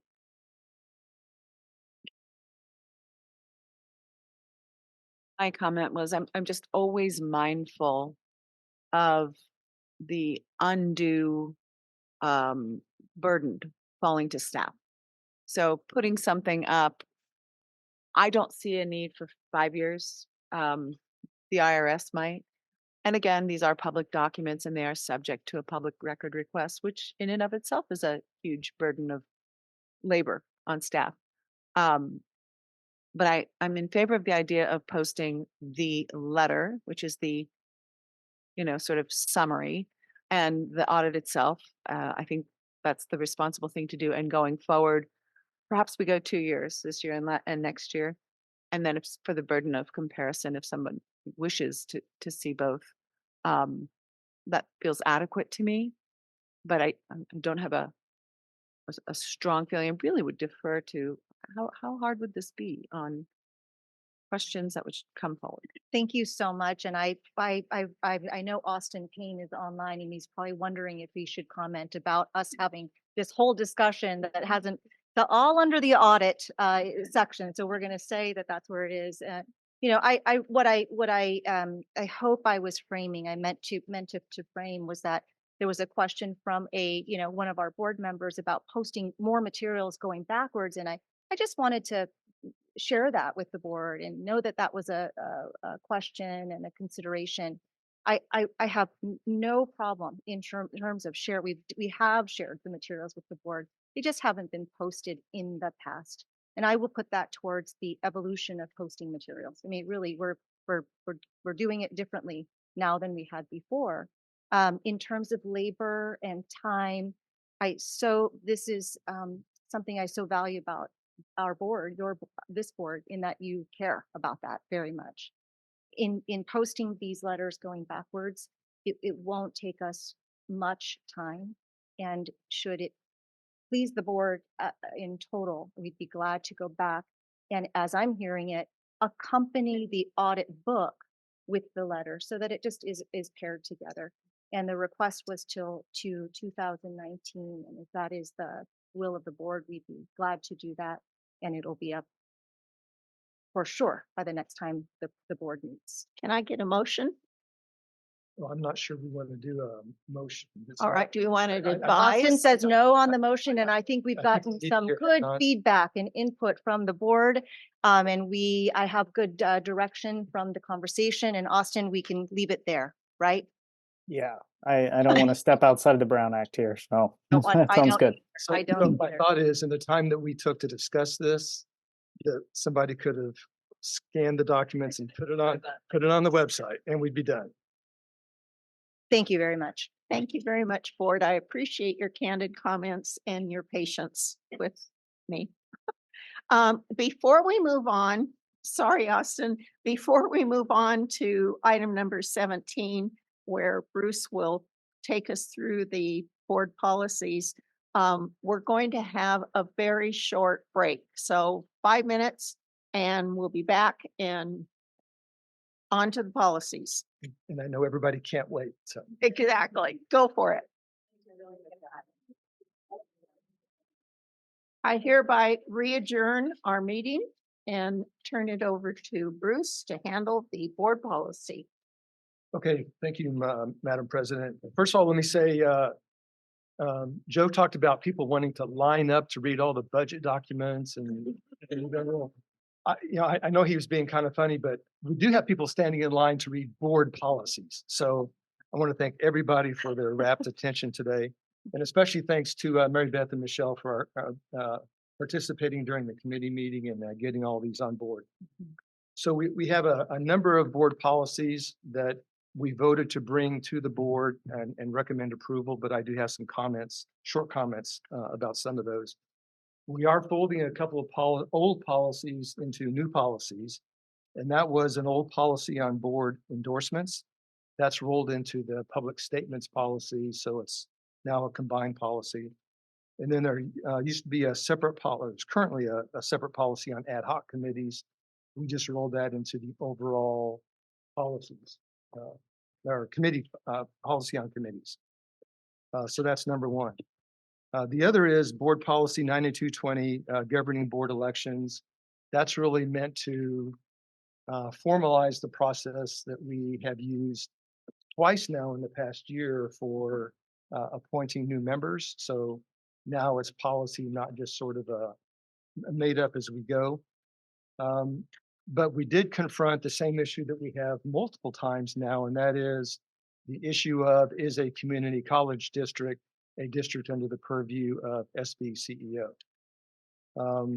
So there was talk about, and there was a motion to amend the CSBA template and specifically prohibit community college employees from becoming board members.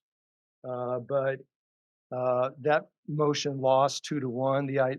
The winning idea was to just keep it the way state law says it, even though it does lead to some ambiguity, pending either the legislature or the state attorney general formalizing an opinion on that. The third thing is I'll bring up, and my apologies, I did not bring this up in the committee, so now I'm talking not as a committee chairman.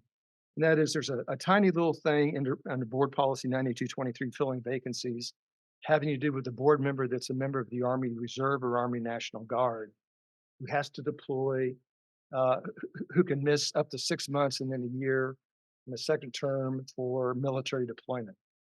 The issue, though, is if you're a California National Guardsman, you don't just have military deployments, you also have civil deployments. And so, for example, we've seen in New York City, the governor deploying National Guardsmen, not for a military contingency, but a civil contingency into the subways, which could be for months at a time. So the board policy doesn't specifically mention civil deployments. We could always modify the CSBA policy to get that more precisely correct, or because we don't have anybody currently or pending being a guardsman or a reservist becoming a board member, we could set that aside as a comment for next time we revise, we need to go back and correct that. And there's also another provision in the policy where the board on its own can just grant a 6-month leave of duty anyway, for any reason. So I think that would cover that contingency without having to modify the policy itself. So having said that, as board chairman, I will make a motion to approve all of the policies as they are shown in the agenda. I'll second that. And now I'll invite discussion. There are 3 policies that I wanted to pull from the from this, rather than approving them all, or we can go one by one. That I just wanted to, because there will be I think that these are some things these are changes I think that need to be highlighted. So would you like me just to talk about one at a time? You want to talk about them first, and then we. Okay, you can decide. Okay, so on board policy 9100, under organization, just so everybody knows, the original policy had each of the officers that are elected president, vice president, were elected for a 1-year term, and they may succeed him or herself in the office for an additional term. So that was a 2-year term. And that's how, that's the original policy. And now the new policy has no terms. So it could be 1, 2, or 3-year terms. And the second part, and I didn't bring this up, and I just noticed this reading it a second time. I didn't bring this up in the committee, but there's no mention in our policy that the nomination for a president or a vice president is going to come from a nomination committee or organizational committee. And that was something that came by surprise from me when last time when you were recommended for your 3rd term as president. And I didn't know that there was actually a nomination committee. So I think the policy should reflect that if we're going to continue to do that, to have that practice, because that was the first time we did that this year, I guess, during our organizational meeting. And I don't recall having that the previous 2 years. So this is only my third year. So I would like to recommend that we amend this board policy on organization, that if we're going to continue with having a nomination committee meet before the organizational meeting, that this should be part of the policy. That's two. You said you got three. That was just that one board policy. The second board policy is on board policy committees, 9130. We don't have in the packet, we had there was an addendum that talked about board committees, and we had that page was lost. It didn't show up in because we're gonna work on that. So I wanted to make sure that the board knows that there's an exhibit that talks about the board committees, and there's 6 of them. And what we discussed is have some sort of a description for the board about what the responsibilities of each committee include. May I clarify? Mhm. Just so, we have a list of some ongoing board committees that have been in existence for some time now. Board organization and development, board policy, board budget committee. And so to formalize the list, we were at the board policy committee proposing an exhibit that just simply lists those 6 committees. But in that committee meeting, it was decided, discussed, or recommended anyway, to put that aside, not bring it forward for the board, because the thought was maybe have a descriptor of what each committee is expected to do.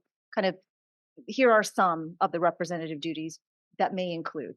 And so what we decided to do is take that off of the, packet and bring it back to the board policy committee when it meets in the future. So you're right, it's not part of this packet. You're right. But it's coming. Okay. Question, we're at 9130. And so it seemed to me there was a gap, and I now understand what it was, because these references committee, and I didn't see the committees we have. So will those committees, looking at, I'm at on 9130 on the revised clean copy, under heading committee meetings, county board committees, other than advisory committees with less than a majority of board members. So would the county board committees, would that definition apply to the standing committees, even though none of them is presently constituted or historically constituted? Each of those is comprised of 3 board members, not a majority. But because they're county committees, they would go through the public notice process. Is that what makes them different? That's right. They actually do currently go through that. The Brown Act, they are agendized. They're part of that's what those committees are. Right. They are county board committees, even though they're 3 members, they are a county, therefore they're noticed. That's Okay. right. Yes. Right. And then the ad hoc committees do not have to go through the Brown Act, as long as they're of a temporary nature in terms of both time and mission. Okay, and lastly, it was board policy 9220, governing board elections. We talked about this in the committee, but I wanted to bring it to the board level. It was the board when we were doing the vacancy application that the board agreed that we should modify our language to include K through 14 employees rather than K through 12 as terms of defining school district employees. And we asked Austin to correct that language in our application, which is a public document. And so I think by having a policy that doesn't include that same highlight that we're school districts are considered K through 14 by, because of the opinion of our legal counsel, that we should be consistent in both our policy and our provisional applications to fill a vacancy. Because if we do go commit into this again, we'll have to make another appointment. I believe that if someone goes to the policy and it's not clear, this is where we get into this hiccup. Like, and I appreciated when board member Howell asked for us to try to keep that clarified. And I think the policy should be consistent. So for that reason, if it doesn't get revised, I would be voting no on that, board policy 9220. Okay, so I'm just gonna ask for head nods from the board members. Would y'all like to discuss each one of those three individually, pull them from the overall vote and vote on them individually? If you like that idea, yay. If you just wanna have a general discussion, vote them all yes or no. I'll take a head nod on. Let us know. Hold that thought. On 9130, Mm-hmm. since we know the exhibit is coming, then you're okay with that one until? 9130 is fine, yes. Okay, so we only have Okay, two. two. So Okay, I'd like to pull those just because Yeah. I think we should have a okay, separate vote. so Yeah. let's just go ahead and do that then. Yeah. Okay, so absent 9100 and 9220, I have already made it. Well, let's see, let me do this. I withdraw my motion to approve them all. And I would ask for a motion to approve them all less 9100 and 9220. I think it's 91, excuse me, my fault. Excuse my interruption. I got it right. That's only by mistake. So moved. Second, second, Okay, second. all in favor? Aye. Any opposed? Aye. None heard. Okay, 9100. So this is the organization where in recent cases that we had a board committee bring forward somebody that it nominated or recommended to be president and other positions as well. I think personally now, my thought is the committee can do that if they wish, but at the board meeting, we always have the ability to nominate somebody else. And I think leaving it open and not making which committee is that? It's yeah, that's it, Organization Development Committee, making them come up with a nomination as opposed to actually having nominations and election around the table. I guess I'm more comfortable with that process than a nominating committee and then just doing voting yes or no. My personal opinion, but this is a chance to change that. I agree with your opinion.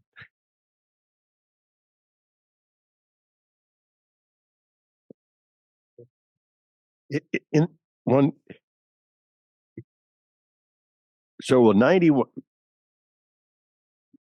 should we wait on voting on 9130 till there's no magic. It's going to be a list of 6 committees. So the exhibit that we don't have, it's easy to imagine. We know what it's going to say.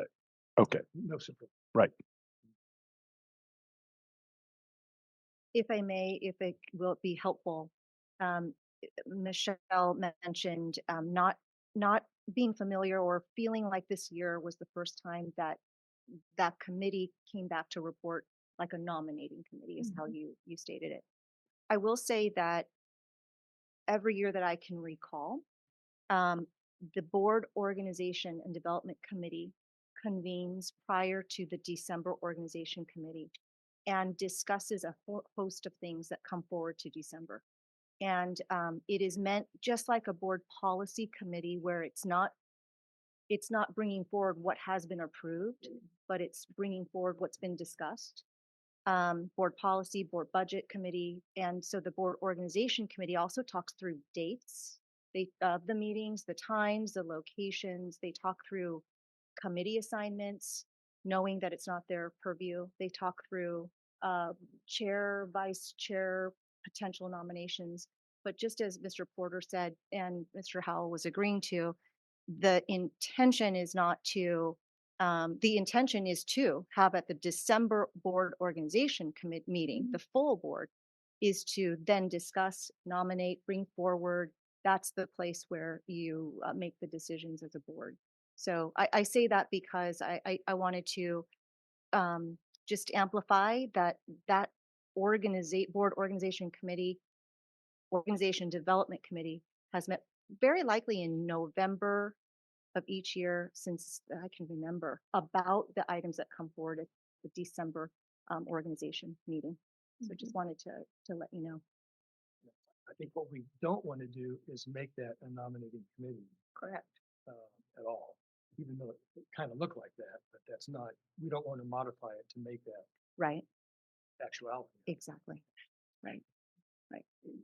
And the board will recall too that in years past, way past, that board organization committee meeting was also asked by the full board, predating many of the board members are on now, to ask that committee to vet all of the provisional appointments. I mean, there've been multiple evolutions of that, but I concur in terms of not making it being the nominating committee, but rather it's going through some of those organizational components that come forward in December.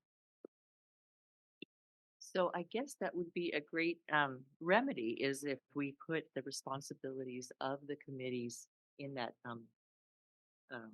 exhibit. Thank you for the word. So we know what the responsibilities of the committee, because that's where it caught me by surprise. I didn't know that there was going to be a nomination coming out of that organizational committee, because all it said was organizational committee, but I didn't know. And also I asked for, I didn't know they met. So just to even see agendas for the committees, for the whole board to receive the agendas so we can look at them just to know what's coming up. That would be helpful. Okay, thank you. Okay. So my apologies for letting that discussion happen without having a motion on it. I'll make a motion to approve 9100 as written and ask for a second. I'll second. Okay, any further discussion? Okay, all in favor of accepting 9100 as written? Aye. Aye. Any opposed? Okay, 9100 is approved as written. And then going on to 9220, governing board elections. The community college issue, again, to do this right, I'll make a motion to approve as written and ask for a second. I'll second. Okay, we have a first and a second. Now we move to discussion. We already had a little bit from Michelle about the community college issue. So any more discussion about being specific in the policy about not allowing community college district employees to run. Would someone help me? I'm looking, I thought I saw it before. I'm looking at 9220. Is there language, precise language we're focusing on? I'm not getting it. Yeah, there is. Where is it in the Or- policy proposed? It's under board member qualifications. Oh, it's the that ends first in paragraph. 1000-1006. Okay, I got it. Thank you.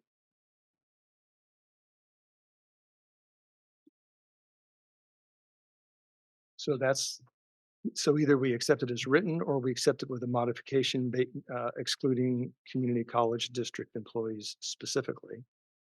So any further discussion on that, or else we'll vote on this. If it fails, then we'll add language about the community college district employees. Okay, I guess I don't, I accept the way that it's written because I don't know how you would say that a community college isn't a school district. It is a school district. So to me, it's self-defining, but that's just my rationale. So I'm fine with it the way it is. I think the issue is under the jurisdiction of the county board. There's a tenuous relationship, but it's decreased over the years, if I understand. Susan? Mr. Porter, if I may provide one extra layer here. So as the board is considering 9220, I want to raise 9223 for just a moment. If you could toggle to it, it's filling vacancies. Mhm. And under 9223, and I'm looking at the revised clean copy just for reference. When you go to its third page, it talks about provisional appointments, which under provisional appointments is when the board has had full jurisdiction over its process of selecting a provisional appointment. And under provisional appointment on page 3, it says, when a special election is not required, the county board is authorized by law to make a provisional appointment, you know, da, da, da, da, da. And it really is about your jurisdiction of that process. So I am wanting to remind the board that this topic of community college employees being specifically outlined has been during its provisional appointment process. The 9220 is around just who's qualified to be a county board member. So I want to say that it gets a little bit more specific in the latter, and it becomes more of that, here's who qualifies or doesn't as far as a county board member. I just wonder if that's an important distinction. Also, Mr. Porter, should you choose, we have Austin here, should you want any legal support or input as well. If I could just add to what Susan is saying, if someone takes out papers to run for the board, their eligibility is not under our jurisdiction. It's defined, or what's the right word? Determined, thank you, by the Department of Elections. So we don't have any say in that eligibility. So if someone's on the ballot and they get elected, that's completely different than a provisional appointment. The process of eligibility is completely different. So now that I've completely muddied the waters. Yeah. Yeah, so, and we talked about that in the committee, but you know, actually that's true. That would be Joe Holland who determines eligibility. But, you know, and Joe hasn't had the benefit of all of our discussions and everything. But if Joe Holland was forced to confront that, then some other elected official, the county superintendent of education, superintendent of schools, whatever it is, the superintendent, you know, would call the fellow elected official to make sure Joe Holland knew exactly kind of what the background on all this was. So while that's true, this still would surface. And if that person was elected, then that person would be subject to losing office based on somebody challenging it legally. Although, to be fair, as it's been pointed out, there are community college residents currently serving on county boards elsewhere in the state. Right. So it's a mess. Somebody needs to untangle it. And I guess that's kind of why I fall down on, okay, well, let's just follow the language as it's written in state law and let somebody else figure it all out as time goes by, which is not a perfect solution for sure. And I understand, Michelle, your desire to sharpen it, but I would hate to sharpen it the wrong way if we've been interpreting it the wrong way so far. So just my thoughts. But I invite further discussion.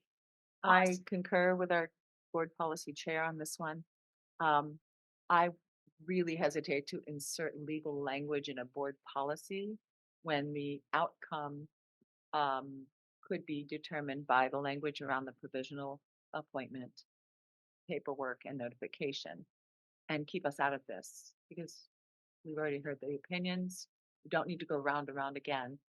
And I think it's best left as is and addressed in the documents in the event that we do have another provisional appointment, which is bound to happen. We address it there rather than inject into this policy. Okay, thank you. And Austin, I'm not going to ask you to reiterate all of the verbiage you've given us in previous meetings, but if you have anything new to add, this would be the time to invite that. Well, I think you all have really made all the points. And it makes sense to me to stick to the statutory language the way you've proposed to do it, or the way the committee has proposed to do it in this situation. And the reason being really what Susan was pointing out, which is that this particular policy really reflects what's directly coming from the statute. And it's really not up to you who gets on the ballot. It's up to Joe Holland, as you said. So he may come to a different determination based on the language of that statute. But for purposes of the provisional appointment, I thought it made sense to not have potential appointees wasting their time if they were not qualified. And to be clear, if someone's not qualified, they're not qualified whether they're elected or they're appointed. They're still vulnerable to a disqualification action through the AG's office. But for purposes of this policy, which really exists just to reflect what's already in the statute and to cite that statute so that people can, go see it for themselves, I think it makes sense to hew a little closer to that language. And I don't think county elections is going to be looking at your policy, I'm afraid, when the next election rolls around. So they're going to make that decision for themselves. But I would say with the input of the county superintendent as necessary. So it's not totally independent. I mean, it's very possible that, the county superintendent or as a board, we could reach out to them and kind of give them our analysis and just put them on notice and say, hey, this is out there. This is potentially disqualifying, something for you to consider. But in most cases, county elections is going to err on the side of putting people on the ballot because that's just kind of the way it makes sense based on the position that they're in. So just an observation. I don't know anyone else was as dense as I was on this point, but I thought causes for vacancy in 9223, I really should read them all. And I will be the first to admit that I had a pretty good guess, but under number 11, I could not define what dipsomania is. And any of us can Google it, but I did. So I think it's that's somewhat of a joke, but it's Government Code 1770, and it does underscore we're following the government code, and some of this stuff has not been changed in a very long time. So it really is consistent with the view. The government code may be pretty funky. We may not know what dipsomaniac is, but it really is, we should err on the side of incorporating the code for the reasons we've talked about. Okay, well, now you have my curiosity up. Can you inform us what a dipsomaniac is? Well, this is, I don't know if it's Google or Wikipedia, but dipsomania and alcoholism are similar, often two terms are interchanged. Can't believe this is going to be recorded. But dipsomania is more a sudden desire for alcohol as opposed to alcoholism being, I guess you could be both an alcoholic and a dipsomaniac. But I had literally never heard the word in my life. Yeah. But now everyone knows. Now we know. Okay. Being better educated is always good. Okay, so we have a motion on the table to accept as is. We certainly have differing opinions, and who knows what's going to eventually happen anyway. So any further discussion, or we'll go to a vote and just get on with it. Okay, all in favor of the policy as written, please signify by saying aye. Aye. Those opposed? No. Okay, so by 6-1, the policy passes, but this is not the end of it. And Austin, thank you for your opinion as well. Okay, and Madam Chair, that passes all of these policies, and I pass the baton back to you. Thank you. Thanks to you and your committee for doing such an outstanding job on these policies. And it's interesting. I'll stay on the budget committee forever, but I don't want to be on the policy committee. And I have a feeling you like being on the policy committee. It does lead one to dipsomania. Oh dear. Okay, on to number 18. We have a flyer that we've seen about the ASB, what am I thinking? County School Boards Association Annual Dinner. And that's what item 18 is in reference to. Does the board want to approve reimbursement for attending the dinner for those that attend? And I think that's the motion. Anyone care to second? I'll second that. Thank you, Mary Beth. I Discussion? guess really, maybe the motion says this, it's to approve reimbursement of actual and necessary expense. Inherent in that is as requested. So Yes. if we go and write a check, fine, it enables one who wants to ask for reimbursement to do so. Yes. And just for clarification, the price was $95. 75, I think. So 75. It should be on the flyer. Yes, okay. Oh, good. on the flyer. Oh, Yes. Okay, yes, $75. Okay, any further discussion? I will call for the vote. All those in favor? Aye. Aye. Opposed? Nay. Motion passes. Okay, now, oh boy. It's been a long meeting and here we are, information item number 19, Statement of Economic Interest, Form 700. And we have legal counsel here. I requested that Austin be available for a couple of things that I need clarification on. Since then, I've spoken with Susan and I've gotten clarification on one. And Austin, on the other items, I think I should talk to you offline on those.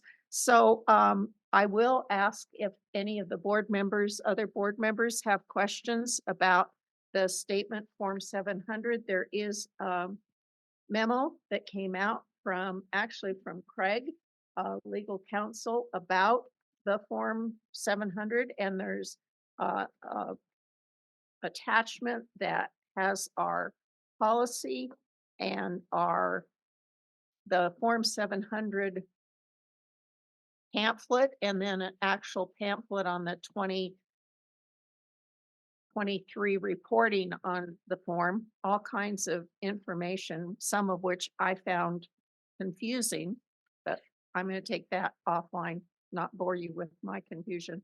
So anyone else run into something where they need clarification? Yes. Joe? So I'm looking just for reference to Craig's memorandum addressed to Susan Salcido dated March 1st, 2024, copy of which we all have. First, just a personal comment. I file my report because sort of thinking of taxes, oh, it's that time of year. I'm curious, did others get an email reminder? Because I don't think I did. Was it from Joe Holland's office? Uh-huh.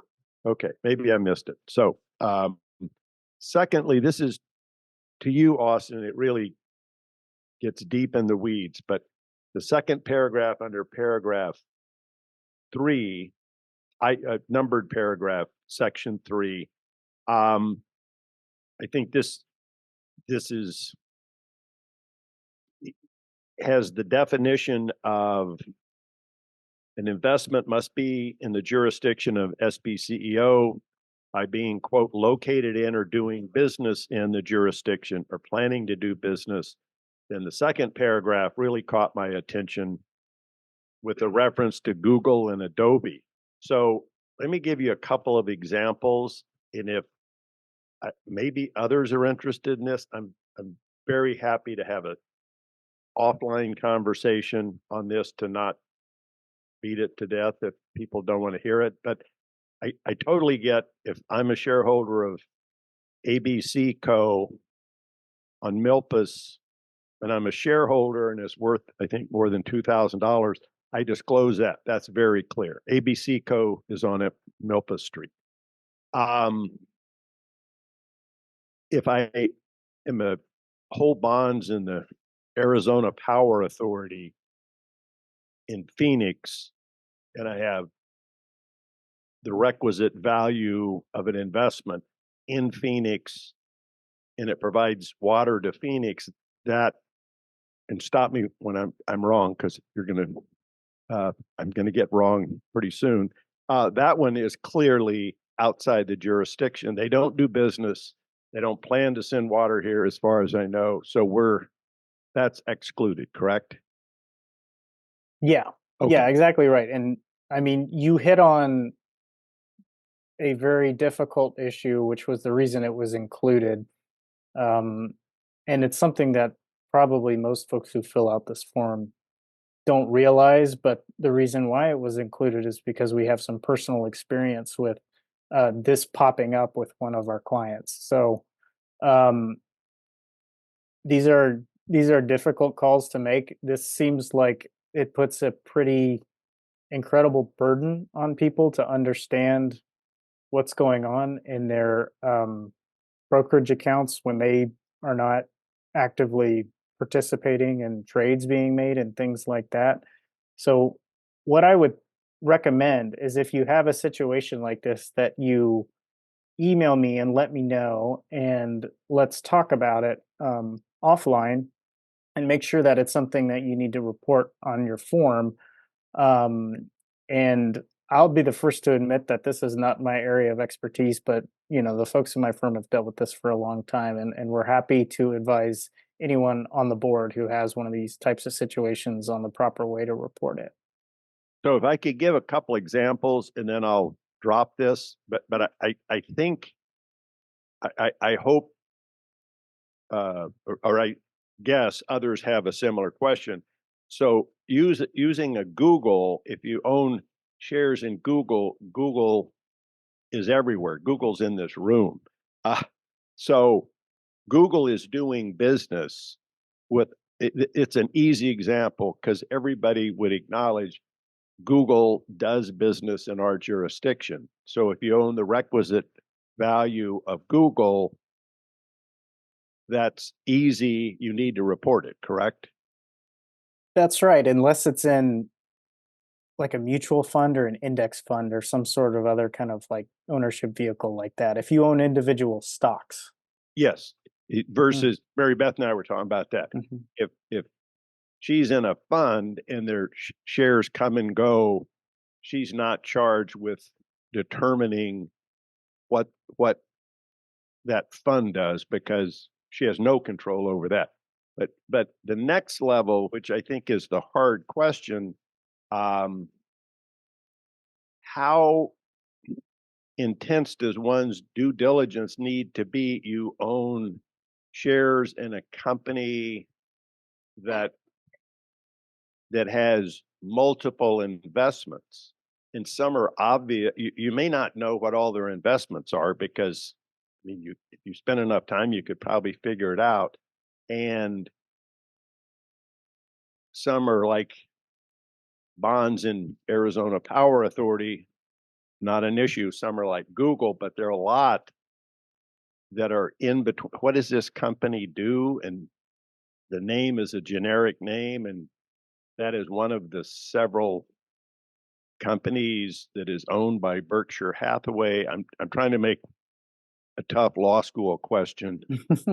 um, so the overarching issue is, and maybe there's not an answer, but how intense does one's due diligence have to be if you really do want to comply, but you don't want to overdo it? And I will say, as somebody who first read this form years ago, I read it in the broadest possible way.